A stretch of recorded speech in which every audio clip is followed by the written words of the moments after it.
তুমি কিন্তু বলবা কমিশনের মাননীয় সদস্যবৃন্দ আজকে এটার প্রধান ডক্টর আবুল কালাম আজাদ খান স্যারের নেতৃত্বে আমাদের চিফ অ্যাডভাইজারের কাছে তাদের রিপোর্টটা পেশ করে। তাও এটা নিয়ে পুরো স্বাস্থ্য কমিশনের যে 10 জনের মেম্বার সবাই আছেন, আমি আমার মাইকটা হ্যান্ড ওভার করছি। তার আগে আমার মনে হয় যে সবাই যদি পরিচয় দিতেন তাহলে বেটার হতো। এই যে আমি মাইক হ্যান্ড ওভার। আসসালামু আলাইকুম, ডক্টর আজহারুল ইসলাম খান, আইসিডিডিআরবি আছি এবং এই স্বাস্থ্য খাত সংস্কার কমিশনের মেম্বার। আমি লিয়াকত আলী, আমি অধ্যাপক বাংলাদেশ ইউনিভার্সিটি অফ হেলথ সায়েন্সে। রিটায়ার করার পরে আমি প্রকৃতির ফাউন্ডেশন নামে একটা প্রতিষ্ঠান চালাই, পরিবারে সংস্কৃতি বিকাশ কেন্দ্র নামে আমি কিছু একটা প্রতিষ্ঠান। আসসালামু আলাইকুম, আমি সৈয়দ আকরাম হোসেন, আমি একজন ক্যান্সার বিশেষজ্ঞ, স্বাস্থ্য খাত সংস্কার কমিশনের একজন সদস্য। আসসালামু আলাইকুম, আমি ডক্টর আবু মোহাম্মদ জাকির হোসেন। আমি আমার একটু পরিচয় দেবো, কারণ এত অগাস্ট গ্যাদারিংয়ের সামনে একটু আমি আমার ব্যাকগ্রাউন্ডের সামনে একটু বলবো। আমি পরিচালক ছিলাম প্রাথমিক স্বাস্থ্য পরিচর্যা রোগ নিয়ন্ত্রণের, আইডিসিআরের, এবং ব্যুরো অফ হেলথ এডুকেশনের চিফ ছিলাম আমি। আমি দক্ষিণ পূর্ব এশীয় আঞ্চলিক যে অফিসটা আছে বিশ্ব স্বাস্থ্য সংস্থার, সেখানে আমি আঞ্চলিক উপদেষ্টা ছিলাম। আর বর্তমানে আমি কমিউনিটিক স্বাস্থ্য সহায়তা ট্রাস্টের চেয়ারপারসন। আর এখানে আমি অন্যদের মধ্যে আমি সদস্য। থাকবে না, এইটা চাইতে আমার অন্য পরিচয়গুলো বিষয়। আমি আমাদের প্রধানের পক্ষ থেকে আপনাদের অভিনন্দন জানাই, শুভেচ্ছা জানাই, এবং শুভ আগমন হিসাবে আমি চিন্তা করছি আপনাদের এখানে উপস্থিতি। ধন্যবাদ। আসসালামু আলাইকুম, আমি প্রথমেই আপনাদের কাছে কৃতজ্ঞতা জানাই যে আপনারা তো সময় ব্যয় করে এসছেন। আমি প্রফেসর আবুল কালাম আজাদ খান, আমি ডায়াবেটিক সমিতির সভাপতি এবং এই কমিশনের প্রধান।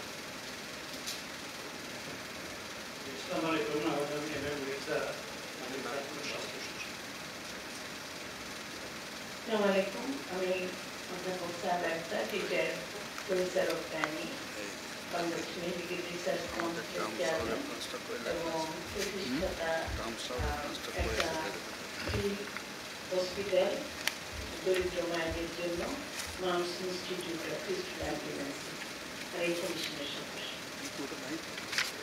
আসসালামু আলাইকুম, আমি সৈয়দ আব্দুল হক, আমি একজন অবসরপ্রাপ্ত চিকিৎসা শিক্ষক।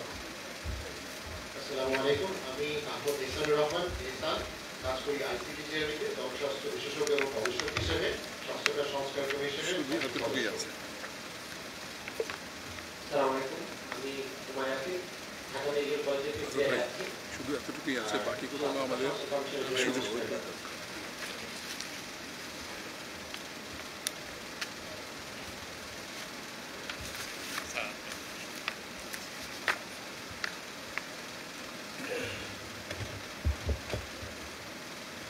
আমি সংক্ষেপে শুরু করি। আমার জানা মতে এই দেশে বা এই জনপদে একটা স্বাস্থ্য সংস্কারের জন্য একটা আলাদা উদ্যোগ এই প্রথম।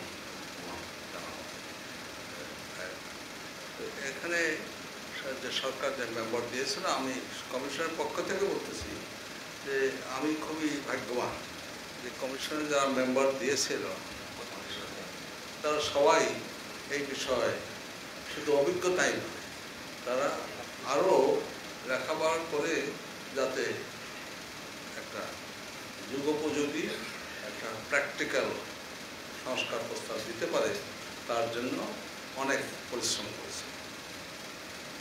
দ্বিতীয় কথাটি হলো, এরা সবাই খালি অভিজ্ঞতা না, তারা সবাই কিন্তু এই হেলথ কেয়ারের ব্যাপারে প্যাশনেট, খুবই প্যাশন। সেই জন্য আমাদের রিপোর্ট করতে অনেক ডিসকাশন করতে হয়েছে। আমি ফিগারগুলো দিচ্ছি, তার সময় লেগে যাবে। সমস্ত দেশব্যাপী অনেক স্টেক হোল্ডারদের সাথে আমরা আলাপ করেছি, জনমত জরিপ করেছি, করে এবং অ্যাট টাইমস নিজেদের মধ্যে খুবই ডিবেট তো খালি হয়েছে না, একটা হিটেড ডিবেট হয়েছে, কিন্তু ইন দ্য এন্ড আমরা কাম টু এ কনসেনসাস, সেইটা আমরা প্রেজেন্ট করেছি। আমি খালি একদম সার সংক্ষেপটা বলব। সার সংক্ষেপ হলো যে প্রথম কথা হলো যে আমরা যতই বলি না কেন যে স্বাস্থ্য সবার অধিকার, এটা তো লিগ্যাল ইমপ্লিকেশনস নাই। তো আমরা বলেছি যে primary health care WHO definition যেটা আপডেটেড হয় সেটা সে প্রাথমিক স্বাস্থ্য পরিচর্যা, সেটা will be the constitutional obligation for the government and also the constitutional right for the population. এবং এটা বাজেট বর্তমানে খুবই কম, এই বাজেট দিয়েও করা সম্ভব যদি আমরা ঠিকমতো অর্গানাইজ করি। এটা একটা ফান্ডামেন্টাল কথা। দ্বিতীয় হলো যে যদি স্বাস্থ্য কেয়ার দিতে হয় তাহলে পরে এটা একটা আলাদা হেলথ অথরিটির আন্ডারে আসতে হবে। তো আমরা প্রপোজ করেছি যে একটা বাংলাদেশ স্বাস্থ্য কমিশন যে ওভারসি করবে, পলিসি ইস্যুগুলো আলাপ করবে। আর একটা হলো স্বাস্থ্য সেবা বিভাগ, সেটা কিন্তু হবে ডিসেন্ট্রালাইজড হয়ে যাবে, এক জায়গায়, হ্যাঁ সেটা এক জায়গায় থাকবে না, দেশে অনেকগুলো প্রত্যেক ডিভিশনে একটা হতে পারে এবং সেই ডিভিশনের মধ্যেই তাদের চাকরি। এবং ঢাকা বাংলাদেশের মেইন দুইটা শহর, বড় শহর ঢাকা এবং চট্টগ্রাম একটা পাহাড়ি এলাকা মানে অনেকগুলো আছে, ডিটেলস আছে। আর একটা হলো যে স্বাস্থ্য শিক্ষা, এই জিনিসটা ট্রান্সফারেবল জব দেওয়া হতে পারে না, পার্ট টাইম জব দেওয়া হতে পারে। আমরা রেকমেন্ড করছি যে এই স্বাস্থ্য শিক্ষা ইনস্টিটিউটগুলো সবগুলো এটা একটা স্বায়ত্তশাসিত প্রতিষ্ঠান, সরকারের স্বায়ত্তশাসিত প্রতিষ্ঠান মতো হবে, সুতরাং ট্রান্সফারেবল জব হবে না। এবং এখানে যারা একাডেমিক পদবীধারী হবে তারা ফুল টাইম, মানে ওই ইনস্টিটিউশনের বাইরে প্র্যাকটিস করবেন। তো যাতে মানসম্মত মেধাসম্পন্ন লোক আকৃষ্ট হয় সেজন্য তাদের জন্য আলাদা পে স্কেল করতে হবে।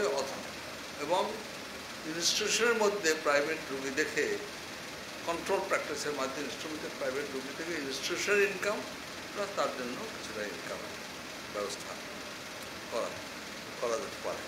তো এই হলো আলাদা জনস্বাস্থ্য, হ্যাঁ জনস্বাস্থ্য ইনফ্রাস্ট্রাকচার আলাদা না, সে তো বলছি যে প্রাইমারি।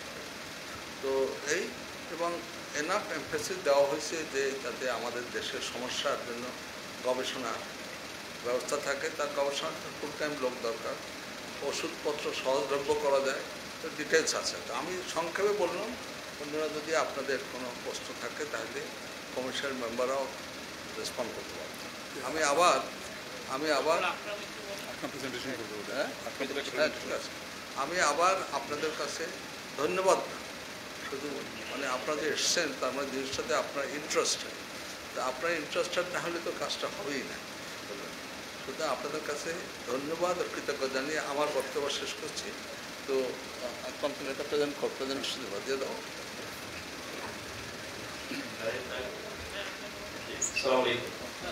আচ্ছা, প্রিয় সাংবাদিক ভাই বোনেরা, আপনাদেরকে আজকের এই ইয়েতে আসার জন্য অনেক অনেক ধন্যবাদ এবং সবচেয়ে বড় কথা যে আমাদের কথা শোনার সুযোগ দেওয়ার জন্য আমরা কৃতজ্ঞ আপনাদের কাছে এবং অন্তর্বর্তী সরকারের কাছেও আমরা আমাদের গভীর কৃতজ্ঞতা প্রকাশ করছি যে আমাদেরকে এই সুযোগ দেওয়ার জন্য গত 4টি মাস, 3 মাসেরও বেশি, 18 নভেম্বর থেকে আমরা কন্টিনিউয়াসলি রাত দিন এখানে যারা আছেন আমরা কাজ করেছি, চেষ্টা করেছি।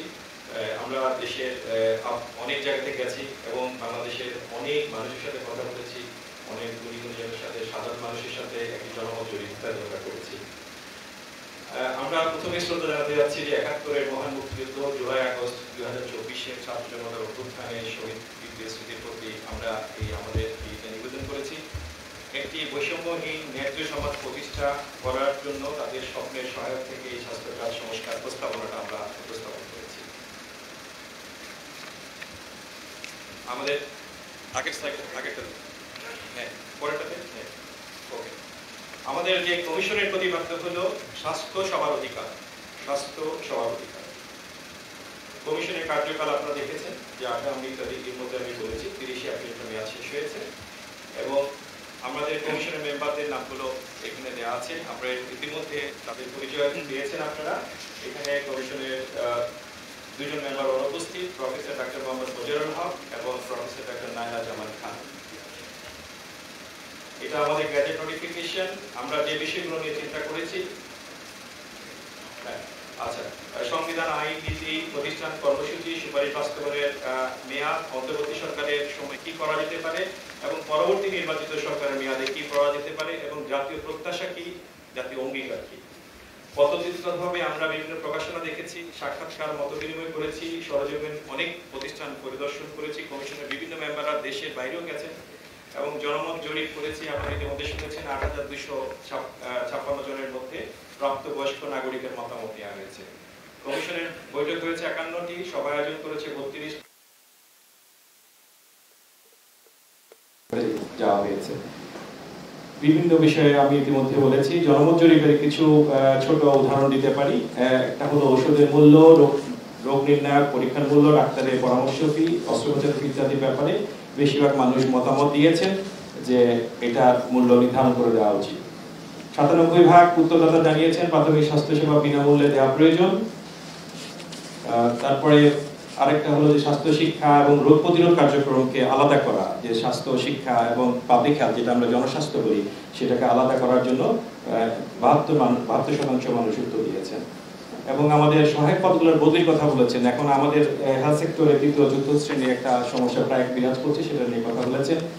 বেশিরভাগ বলেছেন, মানে ৭০% মতো মানুষ বলেছেন এমবিবিএস ডাক্তার যারা, তাদের ছাড়া যেন কোনো অ্যান্টিবায়োটিক লেখা না হয়, তাদের প্রেসক্রিপশন ছাড়া। স্বাস্থ্য ব্যয়ের জনহানিকর স্বাস্থ্য ব্যয়ের বেশিরভাগ থাকা উচিত সরকারের মত হলো যে সরকার যেন এই দায়িত্বটা নেয়, বেশিরভাগ মানুষ এটা মনে করেন। এবং স্বাস্থ্যহানিকর খাদ্য, পানীয়, ভোগ্যপণ্যের উপর উচ্চ হারে কর প্রয়োগের উচিত বলে ৮০% মানুষ মনে করেন। স্বাস্থ্য বীমার ব্যাপারে ৭১% মানুষ আগ্রহী। পরিবার পরিকল্পনা, স্বাস্থ্যসেবা, ওদের বিভিন্ন সার্ভিসগুলোকে একীভূত করার ব্যাপারে প্রায় ৭০% মতো মানুষ মতামত দিয়েছেন। আমাদের মুখ্য সুপারিশগুলোর মধ্যে প্রথম যেটা হলো সংবিধান সংশোধন। এটার জন্য আমরা মনে করি যে এটা করে বিনামূল্যে এটা সরবরাহ করা দরকার সাধারণ মানুষের জন্য, এবং এটার জন্য ইন্টারিম গভর্নমেন্টের সময় কিন্তু আইন প্রণয়ন করা সম্ভব। এটা আমরা প্রধান উপদেষ্টা মহোদয়কে অনুরোধ করেছি, মাননীয় প্রধান উপদেষ্টাকে যে এটা করে। যে আইনগুলোর কথা আমরা বলেছি সেটার মধ্যে জরুরিভাবে করতে পারে স্বাস্থ্য কমিশন আইন। আমরা একটা স্বাস্থ্য কমিশন করার কথা বলেছি। হেলথ সার্ভিস আইন করা উচিত। সমস্ত হেলথ ক্যাডার, বর্তমানে যে হেলথ ক্যাডারগুলো আছে এগুলোর ব্যাপারে কথা বলেছি আমরা। স্বাস্থ্য সুরক্ষা আইন নিয়ে কথা বলেছি। ওষুধের মূল্য নির্ধারণ এবং প্রবেশ অধিকারের জন্য কথা বলেছি। অ্যালাইড হেলথ প্রফেশনাল কাউন্সিল এবং বাংলাদেশ মেডিকেল রিসার্চ কাউন্সিল আইনের কথা বলেছি আমরা। হেলথ ট্রেনিং এন্ড নিউট্রিশন, আচ্ছা, নার্সিং। জি, বাংলাদেশ স্বাস্থ্য কমিশনের আপনারা জানেন যে সকল নীতিতে স্বাস্থ্য, মানে স্বাস্থ্য একটা ইন্টারসেক্টরিয়াল বিষয়, এবং এটা বাস্তবায়নের জন্য আমরা এই যে জন্য একটি বাংলাদেশ হেলথ কমিশন, পার্মানেন্ট স্বাধীন স্থায়ী হেলথ কমিশন গঠন করার কথা বলেছি, যেটা রিপোর্ট করবে সরকার প্রধানের কাছে এবং প্রতি সংসদে প্রতি বছর এটার বার্ষিক একটি প্রতিবেদন উপস্থাপন করা হবে। আমরা এই জন্য এটাকে 17টি ভাগে ভাগ করেছি এবং একটি স্বচ্ছ, জবাবদিহিমূলক, কার্যকর ব্যবস্থা নিশ্চিত করতে। বাংলাদেশ হেলথ সার্ভিসের কথা একটু আগে শুনেছেন আমার মুখ থেকে। সেটা কেন আমরা করেছি, কারণ আপনারা জানেন যে বাংলাদেশের সার্ভিসগুলো, হেলথ সার্ভিসগুলো ইন্টিগ্রেটেডলি দেওয়া যাচ্ছে না। ডিজি হেলথ, ডিজি শিক্ষা, DG family planning, DG control, DG nursing এবং অনেকগুলো আছে, টিমো, নিমিউ। তো এগুলো সবকটাকে আমরা যদি একত্রিত করে বাংলাদেশ হেলথ সার্ভিস তৈরি হবে, এটাই আমাদের টার্গেট। এবং এটা স্বায়ত্তশাসিত জুডিশিয়াল ক্যাডারের মতো হবে এবং এই সার্ভিসটা নিজেকে নিয়ন্ত্রণ করতে পারবে। সরকার বছরে বাজেট দিয়ে দিবে।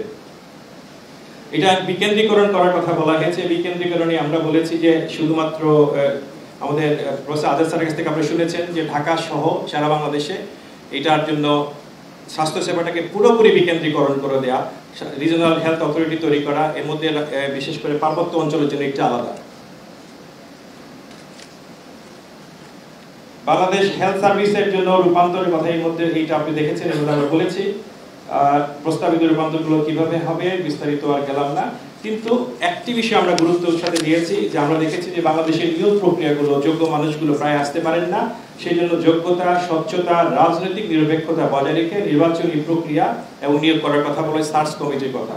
আমরা দেখেছি যে প্রায় সময় হেলথ সার্ভিসে যিনি প্রধান হবেন, উপপ্রধান হবেন, মহাপরিচালক যিনি হবেন বা মেডিকেল বিশ্ববিদ্যালয়ের উপাচার্য হবেন, এটা সার্চ কমিটির মাধ্যমেই এগুলা বিবেচনা করে বের করে উপযুক্ত মানুষগুলোকে পদায়ন করা হবে। একটি স্বতন্ত্র পাবলিক সার্ভিস কমিশন গঠন করতে হবে। এই জিনিসগুলো কিন্তু সরকার আইন করে করতে পারে। আমরা প্রাথমিক স্বাস্থ্য সেবা কেন্দ্র গ্রামে এবং শহরে আপনারা জানেন যে প্রাথমিক ডাক্তাররা আজকেও সকালবেলায় কথা হচ্ছিল যে কোথায় রোগীরা যাবেন তারা জানেন না, শহরে কোথায় যাবেন, সরাসরি হাসপাতালে হচ্ছে, প্রাইভেট চলে যেতে হচ্ছে, কিন্তু একজন জেনারেল প্র্যাকটিশনার প্রাইমারি কেয়ার ফিজিশিয়ানের কাছে প্রথমে উনি অ্যাটেন্ড করবেন। শহর অঞ্চলে এখন নাই, সেটা তৈরি করা হবে এবং গ্রাম অঞ্চলে ইউনিয়ন পর্যায়ে এটা করা হবে এবং এইটা সরকার এই সময় পারবেন এবং এটা এই সময় এই জায়গাটাতে সার্ভিসটা পুরোপুরি ফ্রি হবে এবং এইখান থেকে রোগীদের রেফারেল করা না হলে জেনারেলি কোনো রোগী উপরে ফ্রি সার্ভিস পেতে পারবেন না। সুতরাং আমাদের একটা রেফারেল কাঠামোগত ব্যবস্থা থাকবে। জনবল সংস্কারের জন্য যেটা হয়েছে বাংলাদেশে দেখা যাচ্ছে জনবল সংস্কারের কোনো নীতি নিয়ম শৃঙ্খলা নেই, যখন যার খুশি যেভাবে খুশি যে ক্ষমতাশালী বা পাওয়ারফুল তারাই জনবল তৈরি করে ফেলে, পোস্টকেশন করে ফেলে। সেটা না করে একটি সমন্বিত প্রয়োজন মাফিক, যেটা ডাক্তার হোক, নার্স হোক, হেলথ কেয়ার আদার প্রফেশনাল তাদের সবার জন্য একটি পরিকল্পনা মাফিক দীর্ঘমেয়াদী পরিকল্পনার মাধ্যমে এই পরিকল্পনাগুলো করা হবে। আরেকটি বিষয় ইম্পর্টেন্ট, ক্লিনিক্যাল এবং প্যারাক্লিনিক্যালের ক্ষেত্রে আপনারা জানেন যে শিক্ষক স্যার বলছিলেন যে শিক্ষক ক্যাটেগরি চালু করা, যাতে করে নন প্র্যাকটিসিং ভাতা এবং অতিরিক্ত প্রণোদনা প্রদান করে নিশ্চিত করা যেতে পারে। পেশাগত নিরপেক্ষতার জন্য আপনারা জানেন যে পেশাগত নিরপেক্ষতার জন্য বিভিন্ন সময় রাজনৈতিক দৃষ্টিভঙ্গিগুলো অনেক বেশি প্রাধান্য বিস্তার করে, সেগুলো কিভাবে নিয়ন্ত্রণ করা যেতে পারে সেই জন্য আমাদের একটা রিকমেন্ডেশন আছে। আমরা দেখেছি যে বাংলাদেশে অসংখ্য মেডিকেল কলেজ হয়েছে, কোনোটার মান আছে, কোনোটার মান নাই এবং এটা ওয়ার্ল্ড ফেডারেশন অফ মেডিকেল এডুকেশনের মানদণ্ড অনুযায়ী পুনর্গঠন, আসন সংখ্যা পুনর্বিন্যাস, মানহীন প্রতিষ্ঠান বন্ধ করে দেওয়া করে এবং আন্তর্জাতিক মানে নিয়ে যেতে হবে। স্বাস্থ্য অর্থায়নের কথা বলা হয়েছে, যেখানে জাতীয় আয়ের কমপক্ষে জিডিপির কমপক্ষে 5% যাতে করে ওভার দি টাইম করা হয় এবং জাতীয় বাজেটের জন্য 15% বরাদ্দ দেওয়া হয়, সে ব্যাপারে কিন্তু আমাদের জোর সুপারিশ দেওয়া হয়েছে। আর এছাড়া আছে জাতীয় নিরাপত্তা, বিশেষ করে অর্থনৈতিক উন্নয়ন নিরাপত্তা জাতীয়ভাবে খুবই গুরুত্বপূর্ণ এবং এই মানে সকল নিজেদের স্বাস্থ্যের জন্য স্বাস্থ্য প্রভাব মূল্যায়ন, স্বাস্থ্য বান্ধব রাজস্ব নীতি প্রণয়ন করা। বেসরকারি খাতের আপনারা জানেন যে বাংলাদেশে একটা বিপুল সার্ভিস বেসরকারি খাত দিয়ে থাকে। এই বেসরকারি খাত এবং সরকারি খাত প্রতিটা ক্ষেত্রে যাতে একটি খাত আর একটি খাতকে সমন্বয় করতে পারে, অংশগ্রহণ করতে পারে, সেটা নিশ্চিত করা হবে এবং আমরা সেই প্রস্তাবনাগুলো দিয়েছি। তবে আমরা বেসরকারি খাতে যাতে করে মূল্য নিয়ন্ত্রণ করা যায়, সে প্রতিটি সেবার মূল্য যেন নিয়ন্ত্রিত হয় এবং এই জন্য আমরা একটি প্রস্তাবনা করেছি অতিরিক্ত মহাপরিচালক বেসরকারি হাসপাতাল ও ডায়াগনস্টিক, এর মাধ্যমে এগুলো মূল্যগুলো নির্ধারিত হবে। আমরা জানি যে আমাদের ওষুধের কাঁচামাল এপিআই বিদেশ থেকে আনতে হয়, অনেক দাম পড়ে যায় এবং দেশে তৈরি হয় না। আমরা সে ব্যাপারে রিকমেন্ডেশন করেছি যাতে করে তাদেরকে ভ্যাট, ট্যাক্স, অন্যান্য ক্ষেত্রে সুযোগ সুবিধা দেওয়া হয়, প্রণোদনা দেওয়া হয়, তাতে করে দেশে এপিআই গুলো তৈরি করা যায়, আমরা যেন ওষুধ জন্য সাধারণ মানুষ কম মূল্যে পেতে পারে, অত্যাবশ্যক সেবার জন্য কম মূল্যে পেতে পারে। অত্যাবশ্যকীয় ওষুধের ক্ষেত্রে আমরা বলেছি 2 বছরের মধ্যে 2 বছর পর কিন্তু লিস্ট করে ফেলতে হবে এবং এটা কিন্তু জনগণকে ফ্রি অথবা ভর্তুকি মূল্যে প্রদান করতে হবে। এবং প্রথমে জেনেরিক ওষুধের 25% ওষুধ শুরুতেই জেনেরিক ভাবে লিখতে হবে এবং পরবর্তীতে over the 5 years 100% medicine generic ভাবে লিখতে হবে। একটি জাতীয় ফার্মেসি নেটওয়ার্ক থাকবে যেটা 24 ঘন্টা চালু থাকবে। ক্যান্সার, ডায়াবেটিস, উচ্চ রক্তচাপ তালিকাভুক্ত অ্যান্টিবায়োটিকের ভ্যাট কর শূন্য হবে, যাতে করে ওষুধের কারণ যেগুলো ওষুধের দাম কমে আসে। চিকিৎসক ফার্মাসিউটিক্যাল সম্পর্ক নীতি, ওষুধের মূল নমুনা এবং উপহার প্রদান করে কোনো ধরনের প্রভাব বিস্তারের চেষ্টা সম্পূর্ণরূপে নিষিদ্ধ থাকবে। ফার্মাসিউটিক্যালস কোম্পানিগুলো শুধুমাত্র ডাক্তারদের ইমেইল অথবা ডাকযোগের মাধ্যমে তাদের পণ্য সম্পর্কিত তথ্য পাঠাতে পারবে। প্রতিনিধিরা সরাসরি সাক্ষাতের মাধ্যমে দৈনন্দিন প্রোডাক্ট প্রমোশন করতে পারবেন না। মেডিকেল কনফারেন্স করতে গেলেও নিয়মের মাধ্যমে করতে হবে এবং সেটা হলো মেডিকেল অ্যাক্রিডিটেশন কাউন্সিলের অনুমোদিত সিপিডি ক্রেডিট পয়েন্ট নিতে হবে, কারণ এটার ভিত্তিতেই ভবিষ্যতে ডাক্তারদের লাইসেন্সিং যেটা রিনিউ হবে। সিপিডি ক্রেডিট পয়েন্ট না থাকলে লাইসেন্স রিনিউ হবে না। স্বাস্থ্য গবেষণা খাতে আপনি জানেন স্বাস্থ্য গবেষণা ক্ষেত্রে বাংলাদেশ অনেক পিছিয়ে আছে, সেখানে কমপক্ষে বাজেটের 1% যাতে এখনই করা হয় এবং আস্তে আস্তে করে যেন এটা বাড়ানো হয়। জনস্বাস্থ্য শিক্ষাগুলোকে আবার নতুন করে কিভাবে কাজ করা যায়, বিশেষ করে এটার একটা সংস্কার করার প্রস্তাবনা দেওয়া হয়েছে। মেডিকেল ইউনিভার্সিটি, সরকারি মেডিকেল কলেজ, অন্যান্য বিশেষায়িত হাসপাতালগুলোকে অটোনমাস করে দেয়া এবং যাতে করে তারা তাদের বাজেট অন্যান্য কাজগুলো অ্যাডমিনিস্ট্রেটিভলি করতে পারে। জেলা পর্যায়ে বিশেষিত আমরা জানি যে আমাদের প্রতিটা জায়গাতে পপুলেশন বেশি বাংলাদেশে, কিন্তু তারা এই সার্ভিসটা নিতে পারছেন না। এই জন্য জেলা পর্যায়ে বিশেষায়িত টার্সিয়ারি লেভেল কেয়ার চালু করার প্রস্তাবনা দেওয়া হয়েছে। উপজেলা লেভেলে সেকেন্ডারি, জেলা পর্যায়ে টার্সিয়ারি এবং প্রত্যেকটা ডিভিশনে একটা করে আন্তর্জাতিক মানের আঞ্চলিক রেফারেল হাসপাতাল করার প্রস্তাবনা দেওয়া হয়েছে। এটা সরকারি অথবা পাবলিক প্রাইভেট পার্টনারশিপ দুটোতেই হতে পারে। স্বাস্থ্য সুরক্ষার বিষয়ে আপনারা জানেন যে আমাদের স্বাস্থ্য সেবা গ্রহীতাদের অনেক রকম অভিযোগ থাকে, এই জন্য একটা ডিজিটাল অভিযোগ নিষ্পত্তি প্ল্যাটফর্ম গড়ে তুলতে বলা হয়েছে এবং যাতে করে কাউন্সিলগুলোকে পাওয়ারফুল করার কথা বলা হয়েছে এবং পাশাপাশি যাতে করে 90 দিনের মধ্যে কাউন্সিল যেন যে কোনো অভিযোগে নিষ্পত্তি করে সেই সময়সীমা বেঁধে দেওয়া হয়েছে। এবং এই পাশাপাশি বিভিন্ন জায়গাতে এই সমস্ত ঘটনার জন্য সহিংসতা রোধে বাংলাদেশ পুলিশের একটি মেডিকেল পুলিশ ইউনিট করার জন্য, প্রশিক্ষিত ইউনিট করার জন্য প্রস্তাবনা দেওয়া হয়েছে। আমরা জরুরি কিছু নেটওয়ার্ক তৈরি করেছি, প্রস্তাবনা দিয়েছি, যেমন জরুরি স্বাস্থ্যসেবা বাংলাদেশে একেবারেই নাই বললেই চলে, তার জন্য একটা বিশেষ সেবা, এটা বিশেষ বিষয় হিসেবে বিবেচনা করা এবং বিশেষজ্ঞ তৈরি করা এবং সেকেন্ডারি টার্সিয়ারি লেভেলে সব জায়গাতে যেন জরুরি বিশেষজ্ঞরাই সেবাটা দেন সেটা নিশ্চিত করার জন্য বলা হয়েছে। জাতীয় সেবা ফার্মেসি, ডায়াগনস্টিক সেবা, রক্ত সঞ্চালন, অ্যাম্বুলেন্স নেটওয়ার্ক গঠন করার জন্য জাতীয়ভাবে নেটওয়ার্ক করার প্রস্তাবনা দেওয়া হয়েছে। এগুলো সবগুলা ডিজিটাল প্ল্যাটফর্মের সাথে সংযুক্ত থাকবে। আমাদের স্বাস্থ্য আইডি বা স্মার্ট কার্ডের স্বাস্থ্য প্রস্তাবনা দেওয়া হয়েছে। এই প্রস্তাবনাটা আমাদের এখানে আছে, এটা ডিজিটাল নেটওয়ার্কের সাথে সংযুক্ত থাকবে এবং এইভাবে আমরা কাজ করতে পারবো। পুরো সিস্টেমটাকে পেপারলেস করে ফেলা, মানে শুধুমাত্র হটলাইন থাকবে, ই হেলথ থাকবে, ইলেকট্রনিক হেলথ রেকর্ড থাকবে, এমআইএস থাকবে, ডিজিটাল প্রকিউরমেন্টটা আমরা বলবো ডিজিটাল এবং ডিজিটাল লজিস্টিক সিস্টেম, টেলিমেডিসিন ইত্যাদি, মানে টোটাল সিস্টেমটাকে ডিজিটাল করে ফেললে আমাদের কাজের খরচ অনেক কমে যাবে এবং এই কাজগুলো বাংলাদেশের বিশেষজ্ঞরাই করবেন, কারণ আমাদের ডেটা দেখা যাচ্ছে যে অন্য জায়গাতে চলে যাওয়ার ঝুঁকিতে আমরা এই মুহূর্তে আছি। সেগুলো যাতে করে আমাদের ডেটা নিরাপত্তাটা নিশ্চিত করে এগুলো করা হবে। আমরা প্রায় দেখি যে স্বাস্থ্য সেবা প্রদানকারীদের জন্য পৃথক বেতন বোর্ড করা, আমাদের ইন্টার্নিদের বেতন নিয়ে আমরা দেখেছি তারা সারাদিন কাজ করে কিন্তু সেই হিসাবে বেতন ভাতা অনেক কম। পোস্টগ্রাজুয়েট স্টুডেন্টদের আমরা প্রায় সমস্যা দেখি, নার্সদের বেতন নিয়ে সমস্যা, স্বাস্থ্যকর্মীদের সমস্যা, বেসরকারি প্রতিষ্ঠানগুলোতে এক এক জায়গায় এক এক রকম বেতন দেয় কিন্তু কোনো কাঠামো নাই। যে কোনো একটি স্ট্যান্ডার্ড কাঠামোকে ফলো করার জন্য আমরা সুপারিশ করেছি। বাংলাদেশ কিন্তু প্রচুরভাবে বিদেশি রোগটা জানেন যে প্রায় $4 বিলিয়ন to $6 বিলিয়ন কিন্তু প্রতি বছর আমাদের রোগীরা দেশের বাইরে চলে যাচ্ছেন এবং এইটার জন্য ওই সেবাগুলো যদি বাংলাদেশে অ্যাভেলেবেল হয়, সেটা বান্ধাত্ব হোক, ক্যান্সার হোক, কার্ডিওভাস্কুলার সার্জারি হোক, কিডনি ট্রান্সপ্লান্টেশন হোক, লিভার ট্রান্সপ্লান্টেশন, সেগুলো যদি বাংলাদেশে করা যায় সেজন্য আমরা যুক্তিযুক্ত প্রস্তাব দিয়েছি। আমাদের অনেক প্রবাসী বাংলাদেশি চিকিৎসক, নার্স, প্রযুক্তিবিদ, অন্যান্য স্বাস্থ্যসেবাকেরা দেশের বাইরে কাজ করে। আমরা চাই তাদেরকে বাংলাদেশে এনে আমাদের সাথে সংযুক্ত করে কাজে তাদের অংশ নেয়, সেরকম একটি বিশেষ নীতিমালার প্রস্তাবনা আমরা দিয়েছি। ফুড, ড্রাগ অ্যান্ড আইভিডি ডিভাইস প্রশাসন গঠন করা এই মুহূর্তে নাই, সেটা নতুন করে করা, এটা অনেক বেশি স্ট্রং করা, সেই প্রস্তাবনাগুলো আমাদের এখানে রয়েছে। নারী স্বাস্থ্যকে আমরা বিশেষভাবে গুরুত্ব দিয়েছি। আপনারা জানেন যে আমাদের জনসংখ্যার একটা বিরাট অংশ নারী এবং নারী স্বাস্থ্য শুধুমাত্র ম্যাটারনাল হেলথ না, নারী স্বাস্থ্যকে আমরা মনে করি জাতীয়ভাবে অত্যন্ত গুরুত্বপূর্ণ এবং এই জন্য একটি নারী স্বাস্থ্য ইনস্টিটিউট তৈরি করা, প্রতিষ্ঠা করা অত্যন্ত জরুরি। তার ভিত্তিতে সারা বাংলাদেশের নারীদের স্বাস্থ্য সেবাটা প্রদান করা হবে।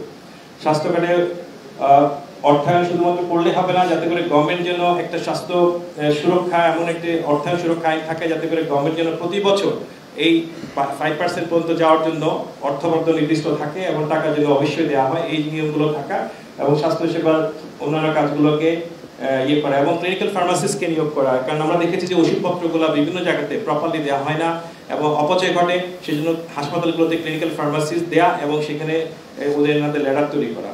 এই রূপান্তর প্রক্রিয়াতে আমরা 2 বছরের আমরা মনে করেছি যে পুরো হেলথ সার্ভিস রিফর্ম করতে 2 বছরের মধ্যে সময় লাগতে পারে। এই সময়টাতে আমরা সরকারের আন্তঃমন্ত্রণালয় উচ্চ ক্ষমতা সম্পন্ন একটি কমিটির মাধ্যমে কার্যক্রম পরিচালিত হওয়া দরকার বলে মনে করি এবং আমরা মনে করি এই সরকারের সময়, অন্তর্বর্তী সরকারের সময় কাজটি শুরু হওয়া উচিত এবং বর্তমান স্বাস্থ্য খাত সংস্কার কমিশন এই বিষয়ে সার্বিক সহযোগিতা প্রদান করবেন এবং যাতে করে পরিকল্পনাটি কার্যকর ও টেকসইভাবে বাস্তবায়ন করা সম্ভব হয়। স্বাস্থ্য উন্নতি সুফল। আসুন, আমাদেরকে আপনারা অনেক ধৈর্য ধরে আমাদের কথা শুনেছেন, এই জন্য অনেক অনেক ধন্যবাদ এবং আশা করি আমাদের অন্যরা কথা বলবেন এবং আমাদের এখানে অনেকে আছেন এবং এক একজন এক এক বিষয় নিয়ে কাজ করেছেন এবং তারা তাদের যে কোনো প্রশ্ন আপনারা স্পেসিফিক করলে আদার স্যার আমার মনে ডিরেক্ট করে দিতে পারবেন যে কে কোন প্রশ্নটার উত্তর দিবেন, তাহলে সেভাবে আপনার প্রশ্ন করতে পারবেন। অনেক ধন্যবাদ। আসসালামু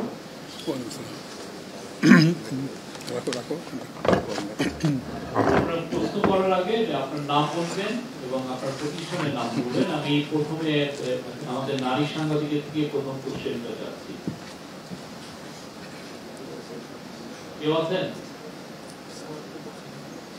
নারী সাংবাদিকদের থেকে প্রথম? Thank you. শিশির মোড়ল ভাই, কোশ্চেন? মাইক দেন না, আপনাকে ওনারা কেউ করছেন না, সেই জন্য আপনাকে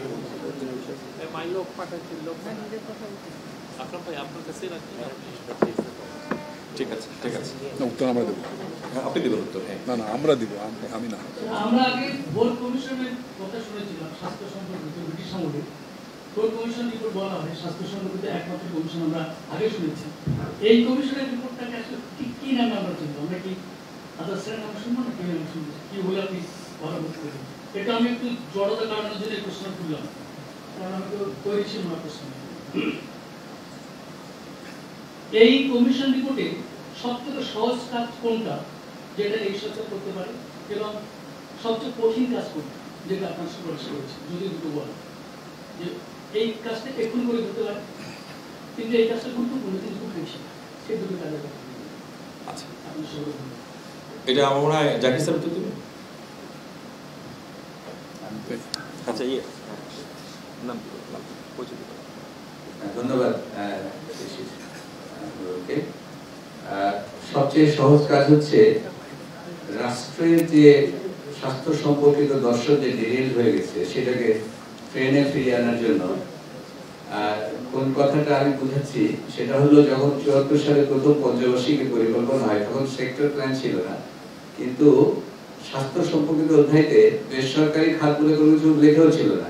রাষ্ট্রের দায়িত্ব ছিল সবকিছু, যে স্বাস্থ্য রাষ্ট্রের দায়িত্ব ছিল। আর এখন যেটা ঘটনা হয়েছে, এমনই দায়িত্ব থেকে রাষ্ট্র ডিরেল হয়ে গেছে যে ধাপে ধাপে কমতে কমতে বরং দায়িত্ব এমন হয়েছে যে মানুষের পকেট থেকেই ৭৫ টাকা যাচ্ছে আর রাষ্ট্র ২৫%। এবং সাম্প্রতিক যদি ২ দশক চিন্তা করি তাহলেও কিন্তু ৩৮ থেকে ২৩% রাষ্ট্রের বাজেট অংশ নেমে এসেছে। তাহলে আমাদের প্রথম যেটা আমাদের করতে পারে রাষ্ট্র, যে তার মানে দর্শনগতভাবেই তার প্রথম দায়িত্ব হবে যে যেটাকে নীতিগত অধিকার রেখেছে স্বাস্থ্যকে, সেটাকে বাস্তবে কিছু রূপ দেখা, নীতিগত না, বাস্তবে রূপ করার জন্য আমরা বলছি যে প্রাথমিক স্বাস্থ্য সেবা যে মানুষ ফ্রি পেতে পারে তার জন্য এখনই একটা আইন, তো আইন তো অর্ডিন্যান্স দিয়ে করতে পারেন তারা। এই অর্ডিন্যান্সটা জারি করাটা আমার মনে হয় এই সরকারের সময় যদি করে পরবর্তী সরকার, আমরা তাদের সাথেও যারা বিভিন্ন রাজনৈতিক দল, বিভিন্ন রকম গ্রুপ, তাদের সঙ্গে আলাপ করেছে এবং তারা সবাই কিন্তু এই ব্যাপারে একমত। পরবর্তীতে হয়তো আইনে সবাই সাপোর্ট দেবেন এটাকে, কিন্তু অর্ডিন্যান্সটা হতে পারে প্রাথমিক স্বাস্থ্য সেবা, যেটা WHO এসেনশিয়াল, আমাদের একটা এসেনশিয়াল সার্ভিস প্যাকেজ রয়েছে, সেটা রিভাইজ প্যাকেজ রয়েছে, সেটাকে আমরা আপডেট করব আমাদের এখনকার প্রয়োজন অনুযায়ী। এবং এটা ইউনিয়নে হাব করে, ইউনিয়নের সাথে সবাইকে কেন্দ্র করে। এখানে একটা কথা বলা হয়তো আর একটু বুঝিয়ে বলা দরকার, যে এই পর্যন্ত প্রাইমারি স্বাস্থ্য সেবাগুলো যেগুলো দেওয়া হয় নগরে একদম খুবই অবহেলিত নেই বললেই চলে। আরেকটা ব্যাপার হয়েছে, সেটা হচ্ছে যে আপনার বিভিন্ন নামে অধিদপ্তর হয়ে, মানে প্রফেশন পেজ অধিদপ্তর হয়ে গেছে, ফ্যামিলি প্ল্যানিং কিংবা নার্সিং কিংবা অন্যান্য ডাক্তারদের অধিদপ্তর, তা না করে প্রাথমিক স্বাস্থ্য সেবা বলতে সবাই মিলিতভাবে যে সেবাটা দিবে, একই লোক গিয়ে যে ফ্যামিলি প্ল্যানিং উপদেষ্টার সাথে নিউট্রিশন দেবে, নিউট্রিশনের সঙ্গে ইনফেকশন ডিজিজ দেবে, তার সঙ্গে ওজন কেমন করে কমাবে, খাদ্যের ওষুধের নিউট্রিশনের উপদেশ দেবে ইত্যাদি। এইভাবে আমরা কিন্তু ওই অধিদপ্তরগুলোকে এই যে BHS পুনর্বিন্যস্ত করতে। তো আপনার প্রশ্নের স্পেসিফিক উত্তর হচ্ছে প্রাইমারি স্বাস্থ্যসেবাকে রাষ্ট্রের আইনগত অধিকার হিসেবে স্বীকৃতি দিয়ে অর্ডিন্যান্সটা করে দিয়ে আমরা বাজেটের একটা বড় অংশ, যে অংশটা আমরা বৃদ্ধিও করতে বলছি, কিন্তু যে অংশটা আছে সেখান থেকেও জোর দিয়ে এটাকে বাধ্যতা করে দেওয়া। আর আপনি যেটা, এটা যদি সবচেয়ে সহজ কাজের মধ্যে একটা। তারপরে হচ্ছে এটা করার জন্য আমাদের যে যেটাকে বলা হয় ওভারসাইট লাগবে।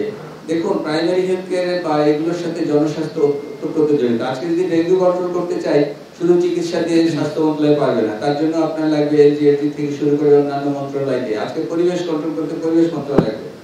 তাহলে সেই জন্য আপনি যদি শুধু হেলথ মিনিস্ট্রিতে হবে না, হেলথ মিনিস্ট্রির উপরে মানে অন্ততপক্ষে ওভারসাইট, মানে যেটা তত্ত্বাবধান বলুন, নীতি নির্দেশনা বলুন, গাইডলাইন বলুন, এগুলো তৈরির জন্য আন্তঃ মন্ত্রণালয় এক ধরনের ক্যাপাসিটি লাগবে। কিন্তু কোভিড এর সময় আমরা লক্ষ্য করলাম যে হেলথ মিনিস্ট্রিকে স্টেডিং রেখেও নামে কিন্তু হেলথ মিনিস্ট্রি কিন্তু সেই কমিটির একটা নেতৃত্বে ছিলেন, কিন্তু যখন জনপ্রশাসন কমিশন যখন ছুটি ঘোষণা করলো, তখন কিন্তু স্বাস্থ্য মন্ত্রণালয়ের এক্সপার্টদের কোনো খোঁজ নিল না। তাতে সমস্যাটা কোথায় হয়? সমস্যাটা হচ্ছে যে আমাদের শুধু স্বাস্থ্য মন্ত্রণালয়ে এই দেশের স্বাস্থ্য ঠিক হবে না, কারণ এখানে এনভায়রনমেন্টাল ডিটারমিনেন্টস, পরিবেশগত, খাদ্যগত বহু কিছু রয়েছে। সেই জন্য একটা কমিশন কেন প্রপোজ করা হচ্ছে? সরাসরি রাষ্ট্রপ্রধান, সরকার প্রধানের কাছে দায়বদ্ধ। তার কারণ হলো অন্য মন্ত্রণালয় না হলে কিন্তু স্বাস্থ্য মন্ত্রণালয়ের মানে যেটাকে বলা হয় স্টুয়ারশিপে চলবে না। তো তার জন্য কমিশনের কথা বলা হচ্ছে। এই কাজটাও কিন্তু ওনারা অর্ডিন্যান্স দিতে এখনই করতে পারেন, এবং হেলথ সার্ভিসের এই সঙ্গে যে রিফর্মটা, এই রিফর্মটা কিন্তু অর্ডিন্যান্স দেওয়া সম্ভব। সবচেয়ে কঠিন কাজ হচ্ছে যেগুলো আপনি বললেন, সেটা হলো আমাদের মানসিকতা চেঞ্জ। আমরা যারা স্বাস্থ্যসেবা দেই, আমরা তাদের এই যে নন প্র্যাকটিসিং যেটা কথা বলা হলো, এই যে আনএথিক্যাল প্রমোশনকে বন্ধ করার কথা বলা হলো, এই যে আনএথিক্যাল রিলেশন বিটুইন ইন্ডাস্ট্রি এবং প্রফেশনাল, সেগুলো বলা হলো। এগুলো কিন্তু আসলে একটা cultural change, and that will take time. আমরা আইন করলেও কিন্তু এটা মানুষের, জনগণকে এর মধ্যে আসতে হবে। আর আমরা যখন বাজেটের কথা বলছি, বাজেট বৃদ্ধি একসাথে তো 5% বলছি না, আমরা কিন্তু ধাপে ধাপে বলছি, সেটা অ্যাচিভ করতে সময় লাগবে। তো কঠিন কাজও রয়েছে। আমার মনে হয় সবচেয়ে কঠিন কাজ হচ্ছে স্বাস্থ্য যে মানুষের প্রত্যেকের দায়িত্ব, এবং যারা প্রোভাইডার এবং যারা বিশেষ করে প্রাইভেট সেক্টর বিজনেসের সঙ্গে যে এথিক্যাল একটা এনভায়রনমেন্ট তৈরি করা, এটা খুব কঠিন কাজ। এটা ওভারঅল গভর্নেন্সের সঙ্গে অত্যন্ত জড়িত রাষ্ট্রে, আমরা সেটাকে সবচেয়ে কঠিন কাজ মনে করছি, কিন্তু প্রথম কাজগুলো করা সম্ভব।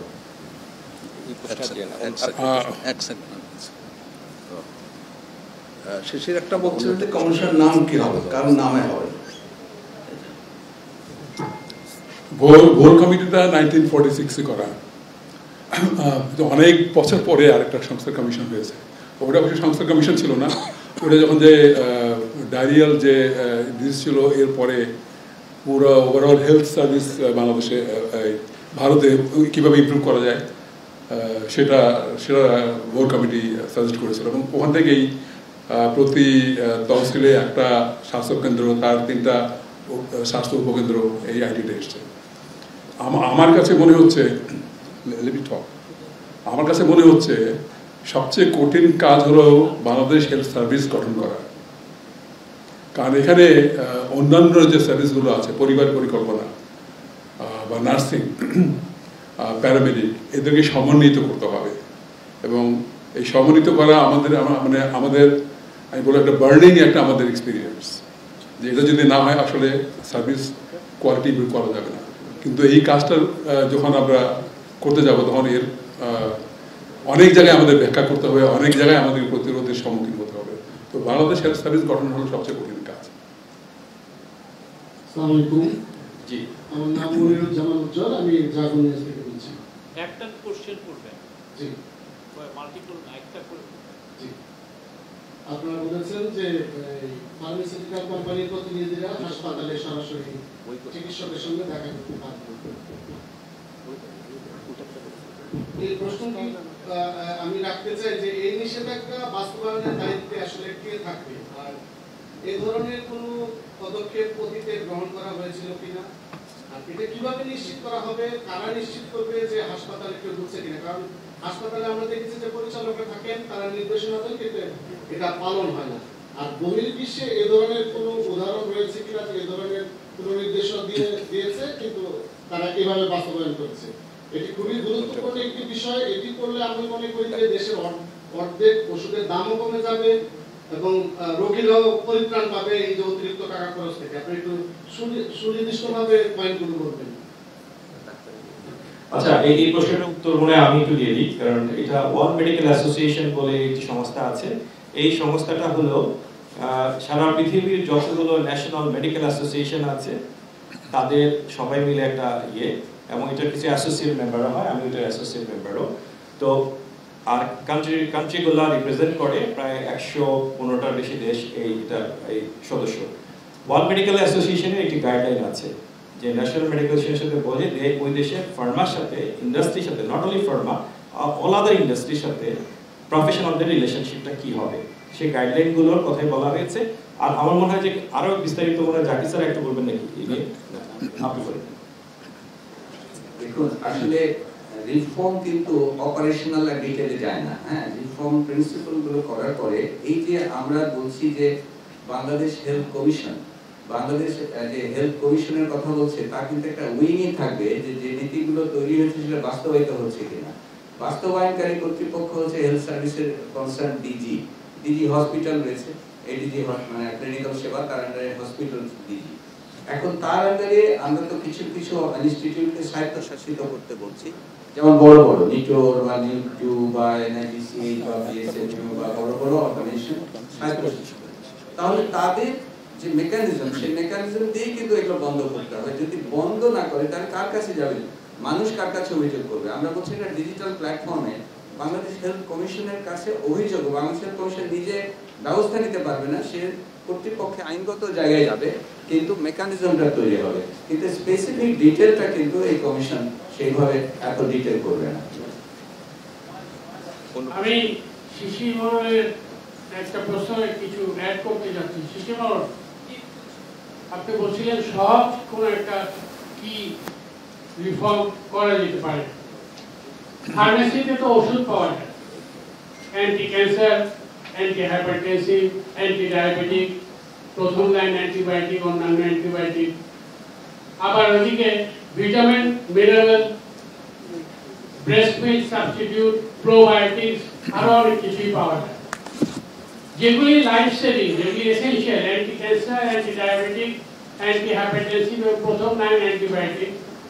এগুলি মানুষ শুরু করলে অনেকে শেষ পর্যন্ত যেতে পারে না। সেইখানে ভ্যাট ট্যাক্স যেটা আছে 100 টাকার মধ্যে যদি আরো 17% যোগ হয়, 117 টাকা হয়, সেই ভ্যাট ট্যাক্সটা যদি মওকুফ করে দেয় সরকার, তাহলে তো সরকারের লস হয়ে যাবে, তাই না? তাহলে vitamin, mineral, probiotics, breast milk substitute ইত্যাদি যেগুলি ভেরি হাই আপার ক্লাস যারা খায় বা যেগুলো অনেকে প্রয়োজন নেই তা খায়, সেগুলির ক্ষেত্রে ভ্যাট ট্যাক্স অনেক বাড়িয়ে দিয়ে সেই লসটা অ্যাডজাস্ট করুক বা কাছাকাছি যাক, সেটা একটা প্রস্তাব। এবং এসেনশিয়াল মেডিসিন যেগুলি ইডিসিএল তৈরি করে প্রতিটা ফার্মেসিতে অ্যাভেলেবেল করার কথা পাবলিক হসপিটালসে, সেগুলি অ্যাভেলেবেল না এবং সাপ্লাই চেনে ঘাটতি আছে, সেই সাপ্লাই চেনকে স্ট্রেনথেন করতে হবে। এবং ইডিসিএল এর বিরুদ্ধে অনেক কিছু আপনারা লিখেছেন বা এসছে, সেখানে অনেক কিছু সংস্কার হয়েছে, কিন্তু আরো অনেক গভীরভাবে করতে হবে, করে সেটিকে ঠিক করে এসেনশিয়াল মেডিসিন লিস্ট যেন আপডেট করে প্রতি 2 বছর পর পর, এবং তারা মানসম্পন্ন এই মেডিসিন তৈরি করে সাপ্লাই চেইন স্ট্রেনথেন করে অ্যাভেলেবল করে এবং ন্যাশনাল ফার্মেসি নেটওয়ার্কের মাধ্যমে সবার কাছে পৌঁছে দিতে পারে। ধন্যবাদ। আমি মেহেদী হাসান বলছিলাম একুশে টেলিভিশন থেকে। আপনারা আপনাদের রিপোর্টেই উল্লেখ করেছেন যে 4 থেকে 6 বিলিয়ন ডলার প্রতি বছর দেশের বাইরে চলে যাচ্ছে বিদেশে চিকিৎসা নেওয়ার জন্য। তো এইটা আমরা প্রতিরোধ করতে পারি কি করে? সম্প্রতি আমরা একটা কথা শুনছি যে বিদেশি ভালো হাসপাতালগুলোকে বাংলাদেশে নিয়ে আসা, এবং চায়না এই ধরনের একটা প্রস্তাব দিয়েছে যে তারা বাংলাদেশে হাসপাতাল করতে চায়। তো বিদেশি হাসপাতাল, বিদেশি ডক্টর দিয়ে এই সমস্যার সমাধান আপনারা এটা সমর্থন করেন কিনা? এ ব্যাপারে আপনাদের মন্তব্য কি? আপনাকে অনেক ধন্যবাদ। আপনারা জানেন যে পুরোপুরি স্ট্যাটিস্টিক্স নাই। আমরা যে স্ট্যাটিস্টিক্সগুলো আপাত দৃষ্টিতে বিভিন্ন জায়গাতে পাই, আমাদের সাংবাদিক ভাইরা বিভিন্ন সময় যেটা উল্লেখ করেছেন, সেটার সংখ্যাটা কিন্তু রোগীর সংখ্যা ভ্যারি করছে। কোনো কোনো ক্ষেত্রে 14 লক্ষেরও বেশি বলা হয়ে থাকে, 15 লক্ষেরও বেশি হয়ে থাকে। তো এইটা প্রতিরোধ করার জন্য কোন ধরনের রোগীগুলো আসলে দেশের বাইরে সেবার জন্য যাচ্ছেন, সেই ব্যাপারের মধ্যে আমরা দেখছি কার্ডিওভাস্কুলার সার্জারি রোগী যাচ্ছেন, বন্ধ্যাত্বের রোগী যাচ্ছেন, ট্রান্সপ্ল্যান্টের রোগী যাচ্ছেন, ক্যান্সারের রোগী যাচ্ছেন। এই সমস্ত রোগীগুলো দেশের বাইরে বেশি পরিমাণ যাচ্ছেন, যেহেতু অনেকগুলো কারণের মধ্যে একটা হলো পর্যাপ্ত সেবা ব্যবস্থাপনা বাংলাদেশে নেই। আপনারা জেনেছেন এর মধ্যে যদি জাতীয় ক্যান্সার ইনস্টিটিউট দেখেন, যতগুলো 8টা মেডিকেল মেশিন আছে চলছে না, ঢাকা মেডিকেল কলেজে 2টো মেশিন আছে চলছে না, বাংলাদেশে কোনো জায়গাতে ফ্যাসিলিটি গুলো হচ্ছে না। তো রোগীরা কোথায় যাবে? হয় প্রাইভেট সেক্টরে যাবে বা অথবা অন্য কোথাও যাবে। That's just the reality situation. আমাদের ফ্যাসিলিটি গুলো এই মুহূর্তে ডেভেলপ নাই। তো এই সব কারণে কিন্তু এই ধরনের ফ্যাসিলিটি গুলো তৈরি করার জন্য প্রস্তাবনা দেওয়া হয়েছে। যদি কোনো সরকারি প্রতিষ্ঠান তো করলো, বেসরকারি প্রতিষ্ঠানও যদি করে, তাদেরকে ট্যাক্স রেভিনিউ অনেক কিছু দিয়ে দেওয়া, এবং পাশাপাশি যাতে ন্যায্য মূল্যে রোগীদেরকে ওই সেবাটা বাংলাদেশে অ্যাভেলেবল করা হয় সেটার জন্য বলা হয়েছে। এবং পাশাপাশি যারা আমাদের, আপনারা জানেন ইউকে, অস্ট্রেলিয়া, কানাডা, আমেরিকাতে বাংলাদেশে অনেক যোগ্য চিকিৎসকরা কাজ করেন, মাঝে মাঝে ওরা আসেন। আমরা ওনাদেরকেও আমন্ত্রণ জানাই বাংলাদেশে, যাতে করে আমাদের এই সেবাটা যাতে করে আমাদের দেশে নেওয়া যায়, কাউকে যেন বিদেশে না যেতে হয়। আমি আমাকে উঠতে হবে একটু, আপনাদের প্রশ্ন একটু কাইন্ডলি যদি একটু পরে করেন। আমি কতগুলো গুরুত্বপূর্ণ তথ্য যেগুলো বাদ পড়ে গেছে সেগুলো আপনাদের একটু জানিয়ে দিয়ে যাই। স্বাস্থ্য সেবা ব্যবস্থাপনা এবং অবকাঠামো যেহেতু আমি ড্রাফট করেছিলাম, তো আমার একটু খেয়াল আছে কী কী জিনিসগুলো গুরুত্বপূর্ণ যেটা আপনাদের জানা দরকার। একটা হলো, এটা আপনারা শুনেছেন যে প্রাথমিক স্বাস্থ্য পরিচর্যা বিনামূল্যে দেওয়া হবে, এবং এটার জন্য ডক্টর আকরাম বলেছেন, প্রফেসর আকরাম বলেছেন যে আমরা যে রাজনৈতিক নেতাদের সাথে দলের সাথে বসেছিলাম, তারা বলেছেন যে তারা যখন সরকার গঠন করবেন তারা জিডিপির 5% দেবেন, এবং অ্যানুয়াল ডেভেলপমেন্ট প্রোগ্রাম যেটা ওটা 15%-এর মধ্যে দেবেন। তো ওটা তো একবারে দেওয়া যাবে না, ওটা একটা দিক। আর বাকি অংশটা হয়তো যিনি হেলথ ফিনান্সিং ড্রাফটিং করেছেন উনি করবেন। আমরা যেটা বলেছি যে টাকা, এত টাকা কোথেকে আসবে, যেমন সিন ট্যাক্স আপনারা জানেন, এই যে তামাকের থেকে যে তামাকের মূল্য বাড়িয়ে দিয়ে ওখান থেকে কিছু টাকা হবে। সিএসআর, এটা আপনার কর্পোরেট সোশ্যাল রেসপন্সিবিলিটি, বিজনেসম্যান যারা আছেন তাদের ওখান থেকে নেওয়া। এইটাও কিন্তু আমাদের একটা নতুন অ্যাভিনিউ থাকবে টাকা অর্থের সংস্থান করার জন্য। আরেকটা কথা আমরা বলেছি, 20% দেশের 20% মানুষ যারা অতি দরিদ্র, তারা সব ধরনের সেবা বিনামূল্যে পাবেন হাসপাতালে, এবং এর হয়তো 10% সরকারি হাসপাতালে, 10% বেসরকারি হাসপাতালে।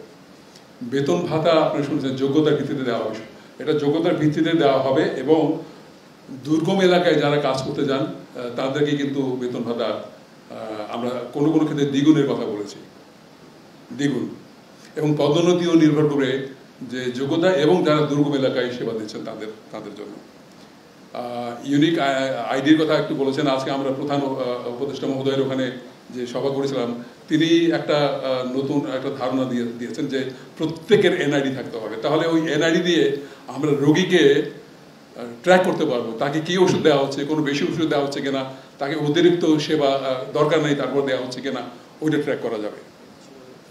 আমরা জনপ্রতিনিধির ভূমিকা খুব স্পষ্টভাবে বলেছি যে প্রাথমিক স্বাস্থ্য এবং হাসপাতাল স্বাস্থ্য উভয় ক্ষেত্রে জনপ্রতিনিধিদের যে আপনার কমিটিগুলো আছে, এগুলোকে কিন্তু শক্তিশালী করতে হবে, কার্যকরী করতে হবে, এবং তাদের ভূমিকা থাকবে পরিকল্পনা তৈরিতে এবং কাজের পর্যবেক্ষণ বা মনিটরিংয়ে। এখানে তাদের একটা ভূমিকা থাকবে। রোগের নজরদারির জন্য আপনারা জানেন কোভিড-19 কি হয়েছিল, রোগের নজরদারির জন্য আমরা বলছি যে আইডিসিআরকে শক্তিশালী করতে হবে সারা দেশে, যাতে করে আইডিসিআর রোগের নজরদারি করতে পারবে, এবং যথাসময়ে রোগের যদি একটা দেখা যাচ্ছে যে একটা রোগ বর্ধিত আকার ধারণ করছে, খুব তৎক্ষণাৎভাবে এটা সরকারের নজরে আনা যায়, এই সামর্থ্য তার থাকতে হবে। আমরা বলেছি কোম্পানির প্যাডে কোনো চিকিৎসক ওষুধ লিখতে পারবেন না, অতিরিক্ত কোনো ওষুধ লিখতে পারবেন না, কোনো সরকারি হাসপাতাল থেকে প্রাইভেট হাসপাতালে রোগীকে রেফার করতে পারবেন না।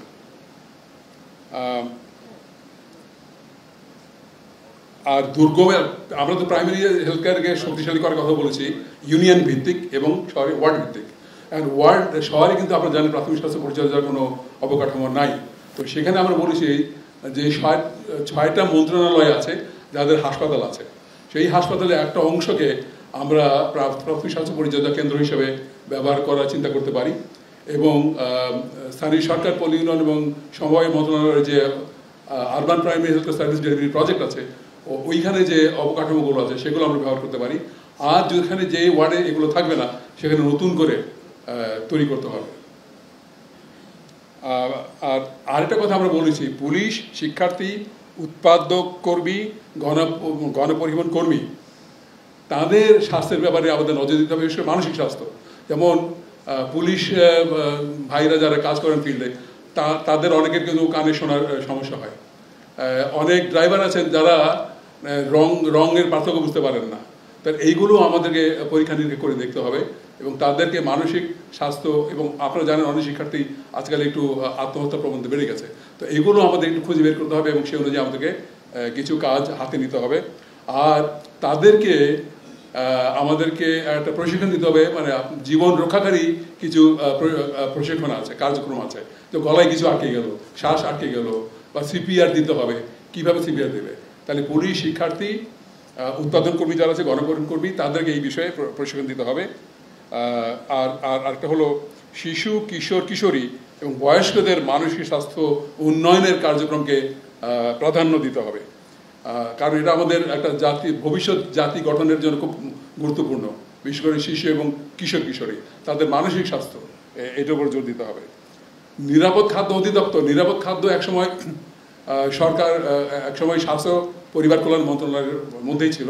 আপনারা জানেন যে জনস্বাস্থ্য প্রতিষ্ঠান যেটা আইপিএইচ, সেখানে ল্যাবরেটরি আছে, সেই ল্যাবরেটরিতে প্রত্যন্ত অঞ্চল থেকে খাদ্য এবং পানীয় নমুনা পাঠানো হতো, সেখানে পরীক্ষা করে রিপোর্ট দেওয়া হতো এক্সকিউজ মি যে কোন খাদ্য বা কোন পানীয়টা হানিকর। সেইটা 1913 সালে একটা আইন করে খাদ্য মন্ত্রণালয়কে দেওয়া হয়েছে।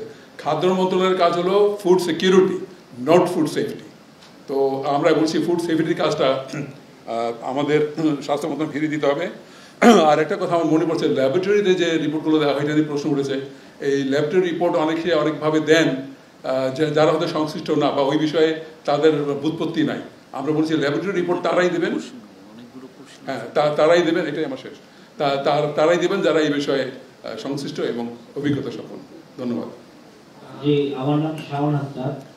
আমার একটা প্রশ্ন ছিল, সেটা হচ্ছে যে স্বাধীনতার 50 বছর পর আমরা দেখছি যে আমাদের দেশে সুচিকিৎসা থাকা কিন্তু আমরা কেন এখন এখানে করতে পারলাম না, মানে দেশের এবং প্রাইভেট প্রাইভেট হাসপাতালগুলো কেন আসলে ঢাকার বাইরে যেতে চায় না, এই বিষয়ে কি তাদের বাধ্য করা যায় না?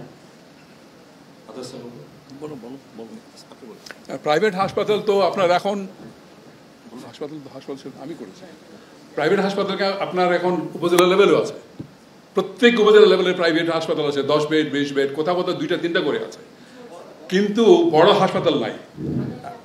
বড় হাসপাতাল নাই কারণ ওখানে ইনভেস্ট করলে যে টাকাটা উঠে আসবে সেই আশ্বস্তি তাদের মধ্যে নাই। চট্টগ্রামে বড় হাসপাতাল বড় শহরে আছে, কিন্তু আপনার পৌর এলাকাতে, যেটা আমি বললাম 20-10 বেড পৌর এলাকাতে আছে, কিন্তু ওখানে বড় হাসপাতাল নাই। এখন যারা ব্যবসা করেন তারা দেখবে যে তাদের রিটার্নটা আসে কিনা। তো এখানে আমাদের একটু বুঝতে হবে যে কতখানি আমরা ফিল্ডে নিয়ে যাব, কত বিরাট আকারে নিয়ে যাব এবং সেটা কতখানি টেকসই হবে। আমরা এটা একটা বোঝার ব্যাপার আছে, আমরা নিজেরা একটু চিন্তা ভাবনা করতে হবে আমাদেরকে।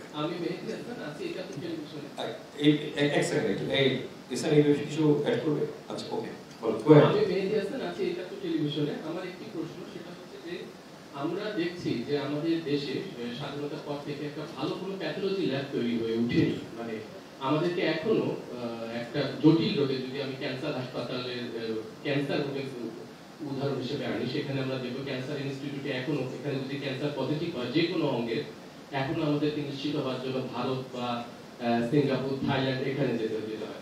আমাদের কি এখন কোনো একটা আন্তর্জাতিক মানের প্যাথোলজি ল্যাব, যেমন সিএমএইচ হাসপাতালে একটা আলাদা প্যাথোলজি ইনস্টিটিউট আছে আর্মিদের, এবং সেখানকার মান অনেক ভালো, এই ধরনের কোনো কি পরিকল্পনা আছে প্যাথোলজি ল্যাব তৈরির প্রস্তাবনা দেওয়া হয়েছে? আচ্ছা, এই প্রশ্নের একটা অংশ আমি উত্তর দিই, যেটা আমি ক্যান্সার স্পেশালিস্ট, সেজন্য আপনারা জানেন যে এর মধ্যে আপনি আনফোসি ইনস্টিটিউটের কথা বলেছেন, একটা বার্ডেন এর মধ্যে উদ্যোগ নিয়েছে, আমরা মলিকুলার ক্যান্সারের ল্যাব তৈরি করার জন্য তারা কাজ করছে।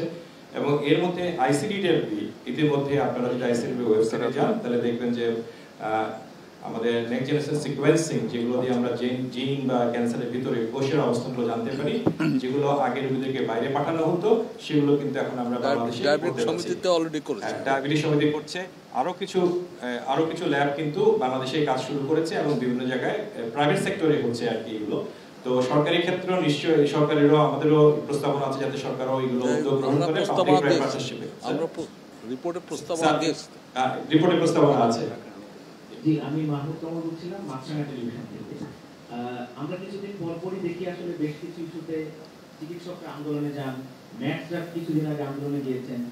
এতে আসলে যে ধরনের ভোগান্তি রোগীদের হয়, আমরা আসলে আমি জানি না যে এখন ডিটেইলে আপনারা সেটা করেছেন কিনা, যে এই যে ডাক্তাররা যাচ্ছেন বিভিন্ন দাবি দাবা নিয়ে, বেশ কিছু সার্ভিস তো আছে যেগুলোতে আসলে এরকম ধর্মঘটে যাওয়া যায় না, কর্মবিরতিতে যাওয়া যায় না।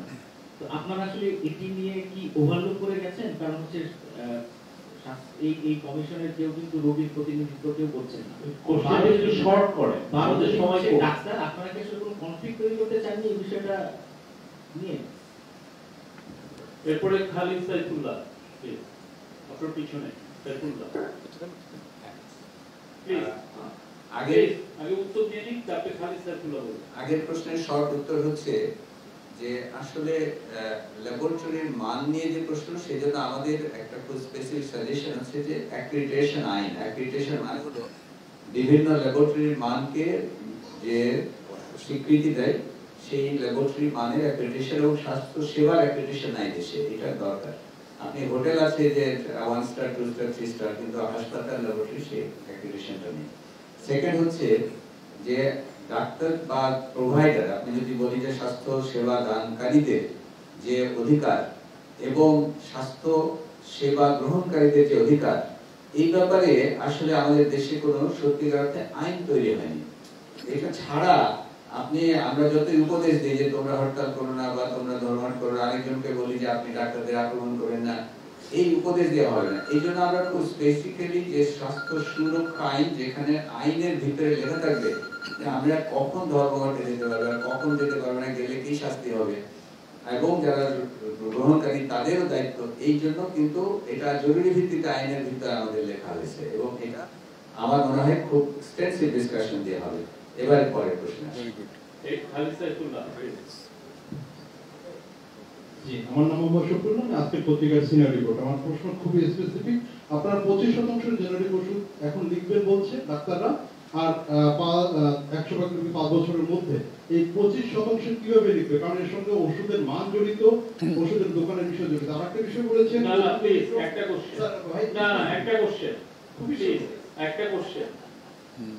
এটা খুবই আপনার খেয়াল করেছেন কিনা, এটা হলো অত্যাবশ্যকীয় ওষুধ, যেটা বেসিক্যালি আসলে ইডিসিএল বা সরকারি প্রতিষ্ঠানই মূলত তৈরি করবে, না পারলে কোনোভাবে স্ট্র্যাটেজিক পারচেজিং করবে সরকারি। অত্যাবশ্যক ওষুধের 25%, কারণ এটা তো সরকারি একটা প্রতিষ্ঠান থেকে তৈরি হবে, সেইখানে মূলত কম্পিটিশন যাতে আর কেউ না আসতে পারে ওইভাবে আননেসেসারি আনএথিক্যাল প্রমোশন না করতে পারে, এই জন্য জেনেরিক প্রেসক্রিপশন দিয়ে শুরু হবে, ধীরে ধীরে রিপ্লেসড হবে। সুতরাং এটা কিন্তু ইন জেনারেল সম্পর্ক মার্কেটের লেখা না, কিন্তু এটা খুব ডিটেইলে আছে। অত্যাবশ্যক ঔষধের 25%, এটা সম্ভব। স্যার, আমি শালিদা সিটি একটি নিয়োগে কাজ করি। আপনারা যে স্বাস্থ্য সবার অধিকার বলছি আমরা, কিন্তু আমরা দেখা যাচ্ছে যে আমার অধিকারটা পেতে হলে আমাকে সেন্টারে যেতে হচ্ছে। আমাদের রোগীরা যারা সেন্টারে যাওয়ার মতো না, তারা বাড়িতে বসে, মানে আমাদের ডোর টু ডোর বা পার্সন টু পার্সন সেবাটা নিশ্চিত করার ক্ষেত্রে কি ধরনের ব্যবস্থা নেওয়া হবে সংস্কারে, সে ব্যাপারে আপনারা ভেবেছেন কিনা? নারীদের কথা আমরা বলছি, নারীর সাথে প্রায়োরিটি হয়ে গেছে। আচ্ছা, এই প্রশ্নটা যেটা করেছেন সেটা হলো, আপনারা জানেন যে বাংলাদেশে 15,000 কমিউনিটি ক্লিনিক আছে। 15,000 কমিউনিটি ক্লিনিকে 15,000 কমিউনিটি হেলথ কেয়ার প্রোভাইডার্স আছে। আনফর্চুনেটলি গত 9 মাস তারা বেতন পাচ্ছিল না। এর মধ্যে 634 জন বেতন পায়নি, বাকিরা পেয়েছে, তাও 9 মাস পরে। তো ওরা কমিউনিটি ক্লিনিকে বসে সেবা দেয়। আর দুইটা ক্যাটাগরি আছে, হেলথ অ্যাসিস্ট্যান্ট, স্বাস্থ্য সহকারী এবং পরিবার কল্যাণ সহকারী। তাদের বাড়ি বাড়ি যেয়ে সেবা দেওয়ার কথা এবং তাদের 2 দিন করে একজন করে কমিউনিটি ক্লিনিকে বসার কথা সিসিবির সাথে। এই জিনিসটা ঘটছে না। আমরা যেটা সাজেস্ট করেছি সেটা হলো যে এই কেউ বলছে আমাকে তো 4000 জনগণের জন্য নিয়োগ করা হয়েছিল, এখন আমার 9000 জনগণ। তো আমরা বলছি ঠিক আছে, তোমরা 3 জন 3 ভাগ করে নাও, 3000 করে যাও, একই সেবা দাও। এবং এর বাইরে কমিউনিটি ক্লিনিকের বাইরে আরও 2টা করে হেলথ পোস্ট আছে, অন্যান্য দিন তারা ওই হেলথ পোস্টে বসবে। তার হেলথ পোস্টে যদি হয় তাহলে তার মানে হল 2000-এর জন্য একটা করে হেলথ পোস্ট হবে, অনেক কাছাকাছি মানুষের কাছে যাবে। আর বাড়ি বাড়ি যেটা যাওয়ার কথা হচ্ছে, এখন বলা হয়েছে যে স্পেসিফিক কিছু সেবার জন্য বাড়ি বাড়ি যাবে, সব সেবার জন্য দরকার নাই।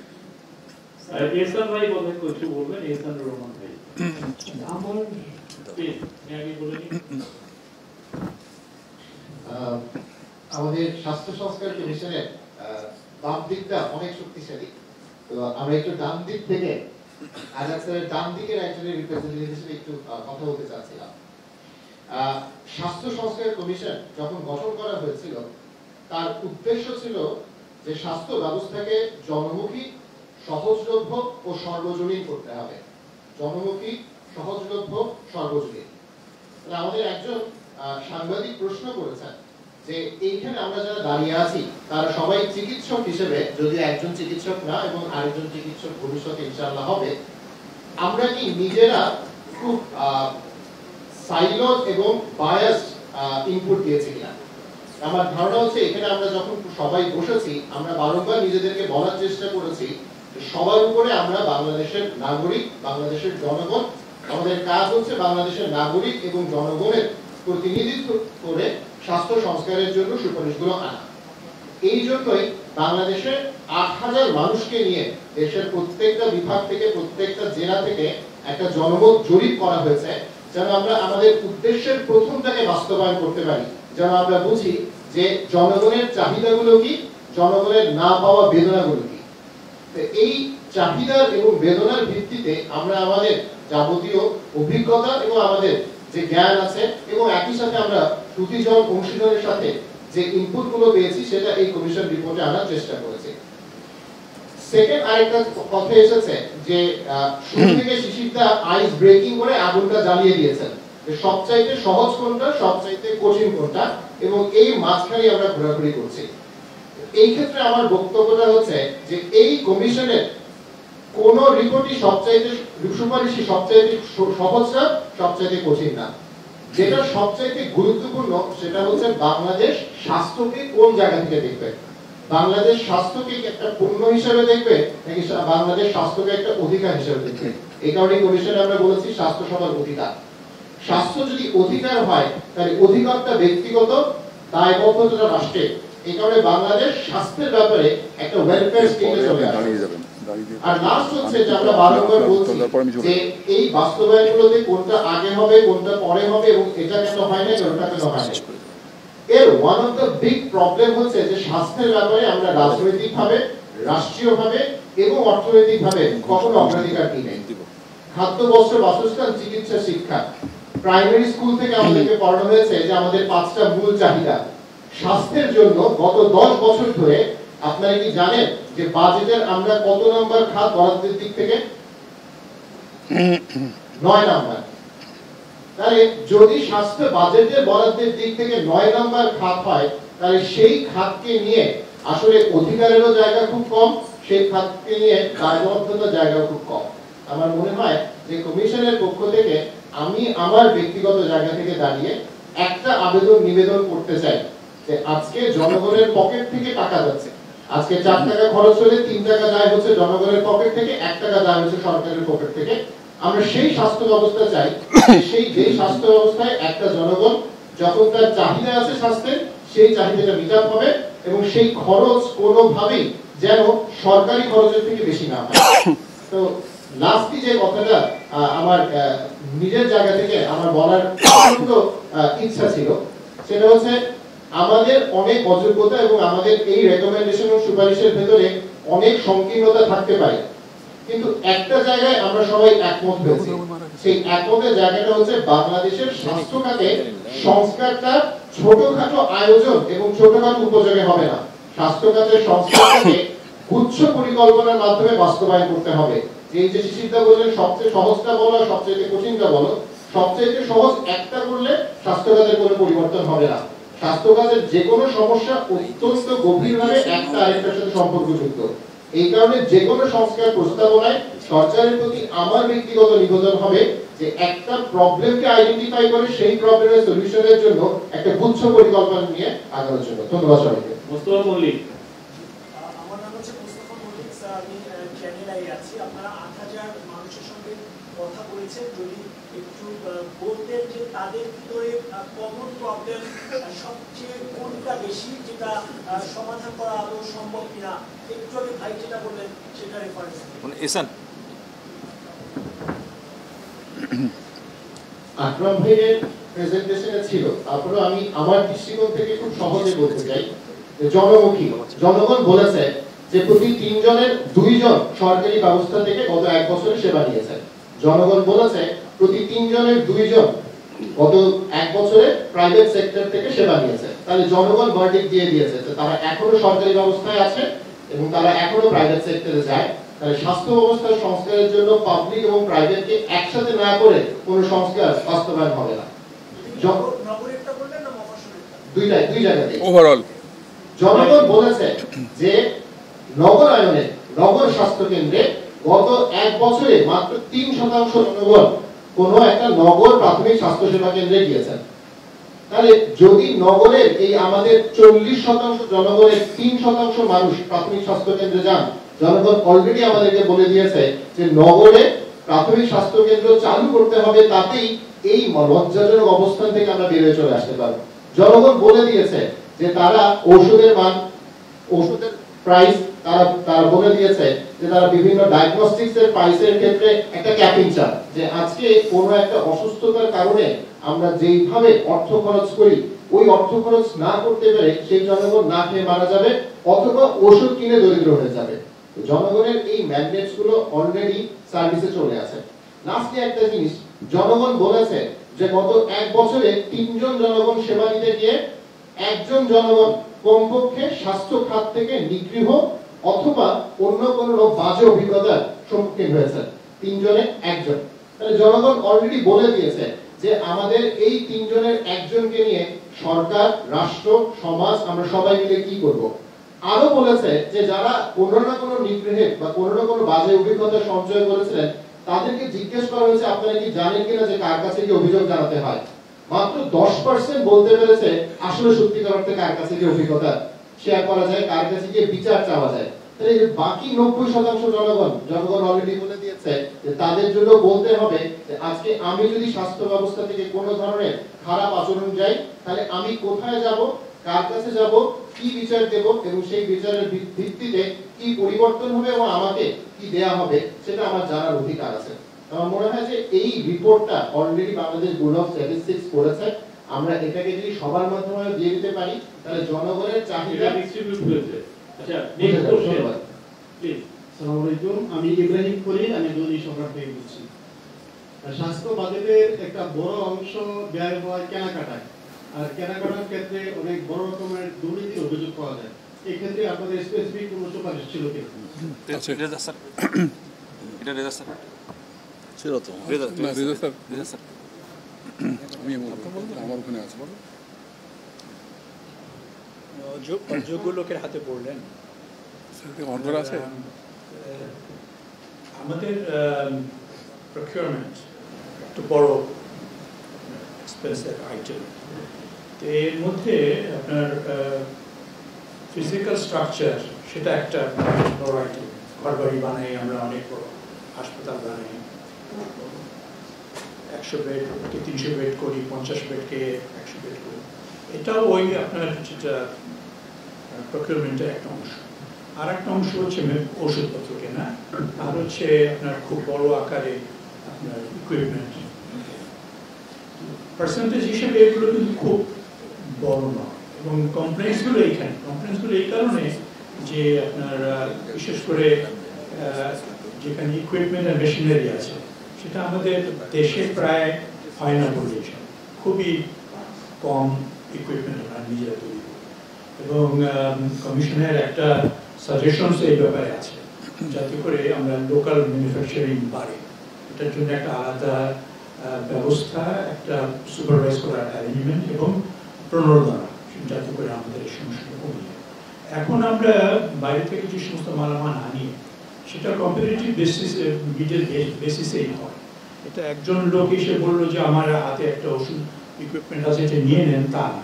এবং প্রতিটি ক্ষেত্রে এখানে টেন্ডার হয়। আপনি বলতে পারেন যে এই টেন্ডারগুলো আপনার যে কায়দাতে বিবেচনা হয়, ইভ্যালুয়েশন হয়, তার মধ্যে গণ্ডগোল থাকতে পারে। তো সেটা টেকনিক্যালিটির উপর কাছে নিয়ে বলেন স্যার।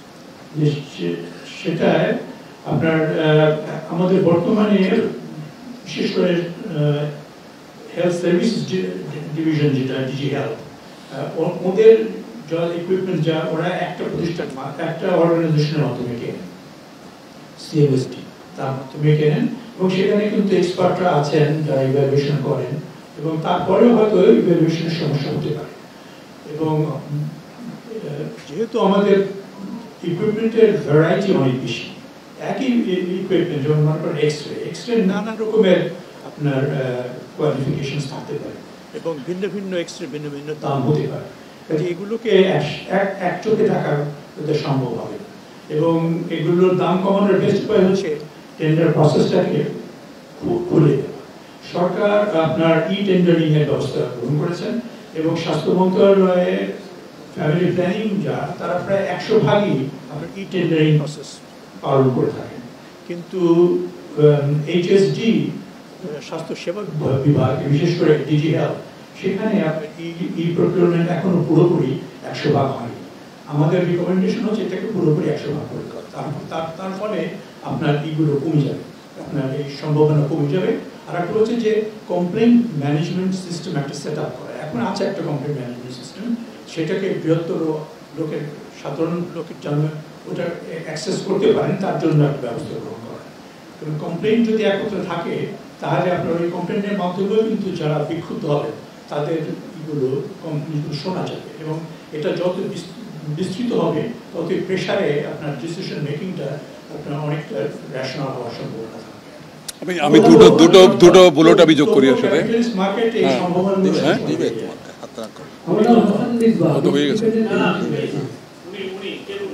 আমি দুটো বুলেট এখানে যোগ করি। দুটো বুলেট হলো, আমরা বলেছি যে টার্ন কি পদ্ধতিতে ইনস্ট্রুমেন্ট দিতে হবে, যন্ত্রপাতি ইনস্ট্রুমেন্ট টার্ন কি পদ্ধতিতে চালু করে দিয়ে যেতে হবে। প্রতি 10 বছর পরে পরে সার্ভে করা হবে যে স্বাস্থ্য সমস্যাটা কি, তার আলোকে কিন্তু ক্রয় সংগ্রহ হবে। আর যেটা এমএলএ স্যার বলেছেন যেটা অনলাইনে হবে। আমি আসলে আপনাকে প্রশ্নটা করতে চাই স্যার, আপনি যেহেতু এখানে একটা কথাই শুধু আসছেন, জাতীয় নারী স্বাস্থ্য ইনস্টিটিউটের কথা, আমরা কিন্তু খুব বেশি নারী স্বাস্থ্য, নারী শিশু স্বাস্থ্য নিয়ে খুব একটা বেশি এখানে পাচ্ছি না। একটু আমাদেরকে ডিটেলস দেবেন, কারণ নারী স্বাস্থ্য ছাড়া কেউ আমরা এখানে এত সুস্থ মানুষকে বসে থাকতে পারবো না। তো এইটার ব্যাপারে একটু ডিটেলস আমাদের দেবেন। আর বিশেষ করে আমি একটু জানতে চাই যে আমাদের নারী স্বাস্থ্যের অনেক বিষয়গুলো আছে যে জিনিসগুলো আসলে হসপিটাল, আমি যদি একদম স্পেসিফিক করে বলি, এই যে রেপ কেসগুলো যে টেস্টিং এটা আছে, এটা কিন্তু খুবই হিউম্যানেটিং, এবং এই ধরনের জিনিসগুলো ইস্যুসগুলো, এবং বিভিন্ন স্বাস্থ্য নারী তো আসলে বিভিন্ন লেভেল আছে আমাদের গ্রাম থেকে, সেইগুলো দিকটা একটু আপনি স্যাটিসফাইড কিনা নারী স্বাস্থ্যের বিষয়ে এখানে যে রিকমেন্ডেশন, সেটাও আমি একটু জানতে চাই। নারী স্বাস্থ্য নিয়ে আসলে আমাদের অনেক পর্যালোচনা হয়েছে, অনেক আলোচনা হয়েছে। আমরা কিন্তু বাংলাদেশের নারী স্বাস্থ্য বলতে এখন পর্যন্ত সরকারি, বিশেষ করে সরকারি পর্যায়ে শুধু ম্যাটারনাল হেলথ বোঝায়, কিন্তু নারী স্বাস্থ্য যে ম্যাটারনাল হেলথের বাইরেও নারী স্বাস্থ্যে, নারীদের স্বাস্থ্যে অনেক সমস্যা আছে। কিশোরী, শিশু নারী, কিশোরী এবং রিপ্রোডাক্টিভ হেলথের, তারপরেও মেনোপজ হওয়ার পরে অনেক কিছু আছে সেই স্বাস্থ্যগুলো। এবং এই সময় যেটা ও বলবো রেপ কেসের কথা, বিভিন্নভাবে নারীরা নির্যাতিত হয়, সেই জন্য একটা ওয়ান স্টপ সেন্টারেরও দরকার। সেটা আমাদের দেশে কিছু আছে, কিন্তু সেটা খুব ভালো অবস্থায় নেই। আমরা নারী স্বাস্থ্য নিয়ে সেই জন্য এইখানে নারী স্বাস্থ্যের কথা বলেছে, অত ডিটেলস না রিকমেন্ডেশন এইখানে আছে যে নারী স্বাস্থ্যের শুধু ম্যাটারনাল হেলথ ছাড়া অন্যান্য সময়ে যে সমস্ত স্বাস্থ্য সমস্যা হয় সেইটাকে বেস করে একটা ইনস্টিটিউট করা, শুধু ইনস্টিটিউট করা না, এই ইনস্টিটিউট দেশের অন্যান্য জায়গায় যে নারী স্বাস্থ্যের যে কাজগুলো হবে ডিস্ট্রিক্ট লেভেলে, অন্যান্য লেভেলে, সেইগুলোর সাথে এটাকে লিঙ্ক করা থাকবে, যে ওইখানে কোনো সমস্যা হলে যেটা ওইখানে সমাধান হতে পারছে না সেটা রেফার হয়ে নারী স্বাস্থ্য কেন্দ্রে আসবে। বাংলাদেশে অনেক স্পেশালাইজড হসপিটাল আছে, 18-20টার মতো স্পেশালাইজড হসপিটাল আছে, নিউরো, নিউরোসায়েন্স, কার্ডিয়াক, এনআইসিবিডি থেকে শুরু করে সরকারি পর্যায়ে এবং বেসরকারি পর্যায়েও আছে, কিন্তু নারী স্বাস্থ্যের আজ পর্যন্ত কিন্তু কোনো ইনস্টিটিউট হয় নাই যেখানে স্পেসিফিক্যালি নারীদের যে স্বাস্থ্য নিয়ে সমস্যা, স্পেসিফিক সমস্যা সেগুলোকে অ্যাড্রেস করতে পারে, এরকম কোনো হয় না। সেই জন্য আমরা কমিশন থেকে রিকমেন্ড করেছি যেমন একটা ইনস্টিটিউট হওয়া উচিত, সেটা কিন্তু অনেক বড় এবং সেটা একটা ইনস্টিটিউট না, সেটা লিঙ্ক থাকবে অন্যান্য হাসপাতালের সাথে, যেটা নারীদের স্বাস্থ্য নিয়ে, নারীদের স্বাস্থ্যের বিভিন্ন সমস্যার সমাধান করার জন্য কাজ করতে পারবে। Thank you. হাসান মিসবাহ। আমার প্রশ্ন হচ্ছে যে আমরা এর আগে দেখেছি যে বাংলাদেশের স্বাস্থ্য ব্যবস্থা চলে হচ্ছে সেবা কেন্দ্রিক। আমরা আজকে সেবা কেন্দ্রিক সবকিছু দেখলাম, আমরা অনেক হাসপাতাল বানাচ্ছি, প্রত্যেক হাসপাতাল রোগীর অনেক চাপ, সরকারি বেসরকারি সব। রোগ প্রতিরোধের কি আয়োজন বা কি সুপারিশ করা হয়েছে, আর সেই সংক্রান্ত কোনো কিছু আসলে দেখলাম না, একটু জানতে চাই।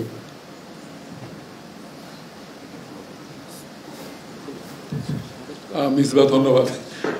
এটা আমার অত্যন্ত প্রিয় প্রশ্ন, কারণ আমি 49 বছর ধরে, বাংলাদেশে 49 বছর ধরে আমি শুধু রোগ প্রতিরোধ এবং স্বাস্থ্য উন্নয়ন নিয়ে কাজ করেছি, লেখাপড়া কাজ সব এটা নিয়ে। আমরা রোগ প্রতিরোধের যেটা আমরা ওই যে প্রথমে একটা বললাম যে সার্ভেলেন্সটা, নজরদারি, আইডিএসটাকে শক্তিশালী করা এবং তারা যাতে সময় মতো সাবধান করতে পারে যে একটা রোগ বাড়ছে, এক।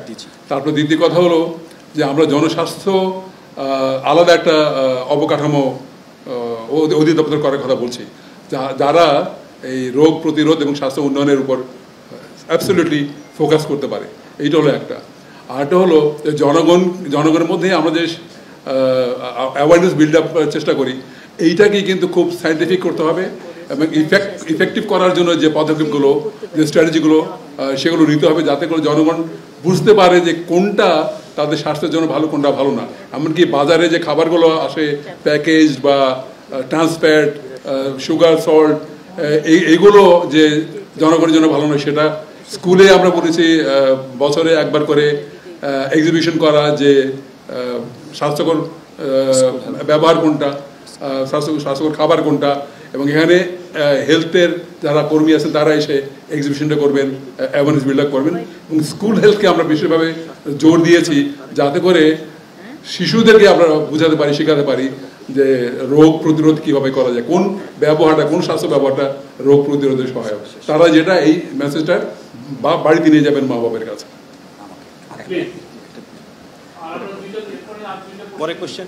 নুরুল সিদ্দিকী, বাংলাদেশ আপডেট। আমার প্রশ্ন হচ্ছে যে আমরা যখন পরীক্ষা করছি তখন সবচেয়ে বেশি অর্থ ব্যয় হচ্ছে। যখন আমরা পরীক্ষাগারে আমি গেলাম যে ওখানে যখন ব্লাডের পরীক্ষা যখন করছি, সবগুলোতে দেখা যাচ্ছে মেশিনে দিলে 10-12টা ব্লাডের একসঙ্গে রেডি চলে আসছে, কিন্তু যখন আমি রিপোর্টে যাচ্ছি, পরীক্ষা করতে যাচ্ছি, প্রত্যেকটা আলাদা আলাদা অর্থ নেওয়া যাচ্ছে। দেখেন আতিক স্যার একটু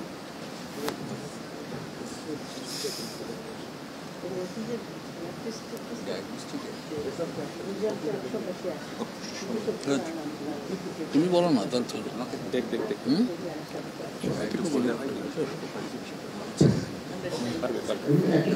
আমরা যখন পরীক্ষার বলছি, আমরা যখন পরীক্ষা দিয়ে থাকি তখন কিন্তু বেশিরভাগ রোগীকে তার প্রয়োজন অনুসারে পরীক্ষার তালিকাটা তৈরি করে থাকি এবং সেগুলি আমরা দেখে থাকি।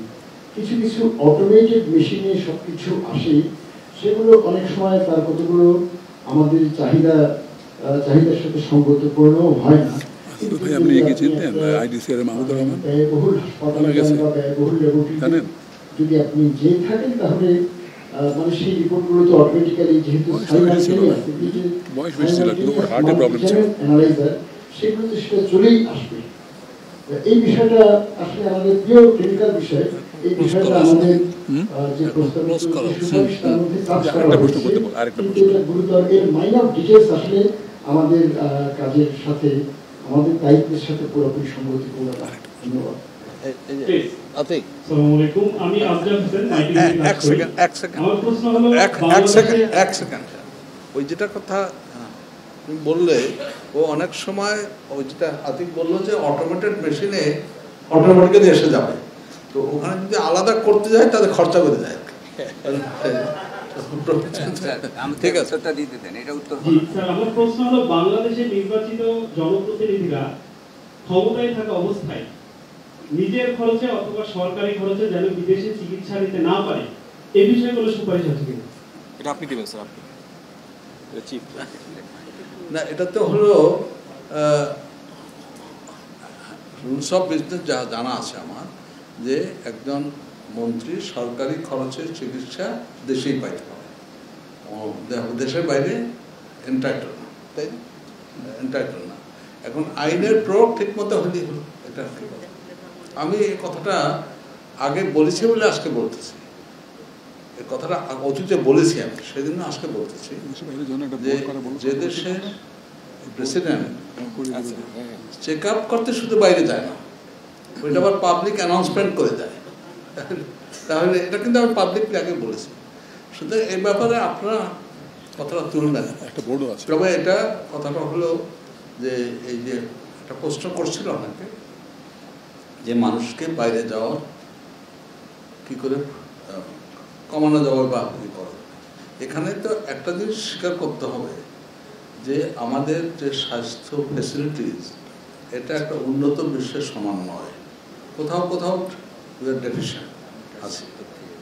তো এটা তো হলো যদি কারো অর্থ থাকে, এখানে চিকিৎসা ফেসিলিটিস নাই, সে বাইরে বেড়াতে বন্ধ করাটা ইথিক্যাল নয়, সেটা আলাদা।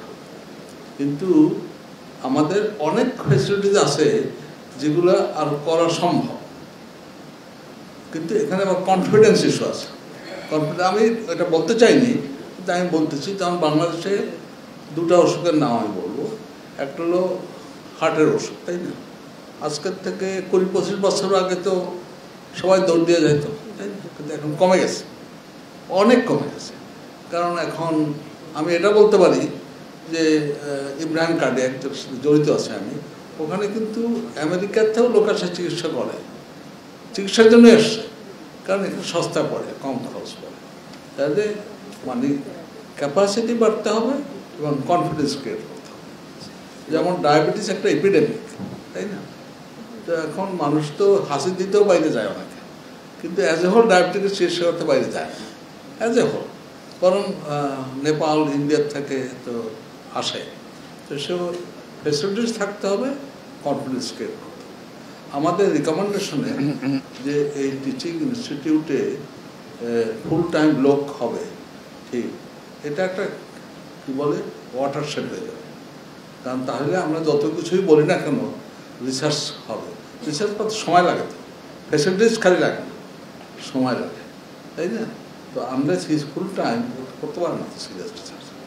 আশা করি আমি ইনডাইরেক্টলি উত্তরটা দিচ্ছি। আমি আশা করি ডক্টর আজহারুল ইসলাম খান একটু বলবেন আমাদের। আচ্ছা, আমার মনে হয় আমাদের ওভাইরও একটু না, ওরা আগে অনেকে বলুন, তারপরে আমরা আমাদের কমিশনে অনেক আলাপ আলোচনা করেছি, প্রেজেন্টেশনও ছিল, কিন্তু আমি আশা করছিলাম যে আপনারা হয়তো উত্থাপন করবেন দুটো ইস্যু।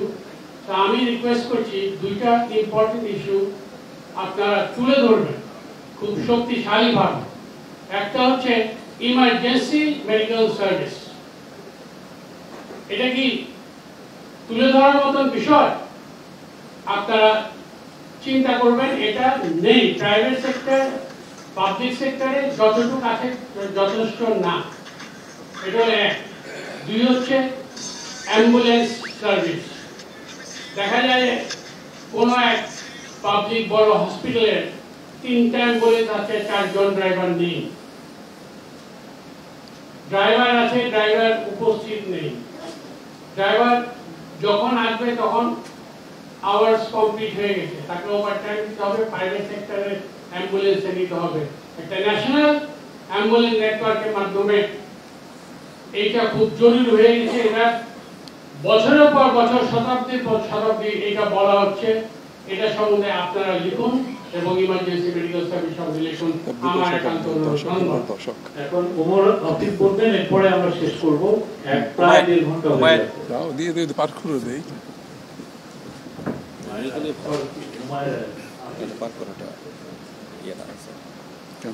আসসালামু আলাইকুম। আমি আমার বক্তব্য দীর্ঘায়িত করব না। আপনাদেরকে অসংখ্য অসংখ্য ধন্যবাদ এত সময় ধরে আমাদের কথাগুলো শোনার জন্য। বেশিরভাগ কথাবার্তা আমাদের ইসলাম ভাই থেকে শুরু করা আয়োজন আজকে উপস্থিত আমাদের সম্মানিত সদস্য স্যাররা এবং আমাদের সামনে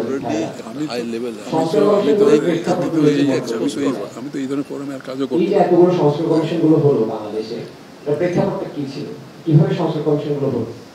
আমরা দেখতে পাচ্ছি যে জুলাই আগস্টে যে ছাত্র নাগরিক গণ অভ্যুত্থান ছিল, সেটার প্রেক্ষাপটে নতুন বাংলাদেশে আজকে আমরা এই এতগুলো সংস্কার কমিশন দেখতে পাচ্ছি।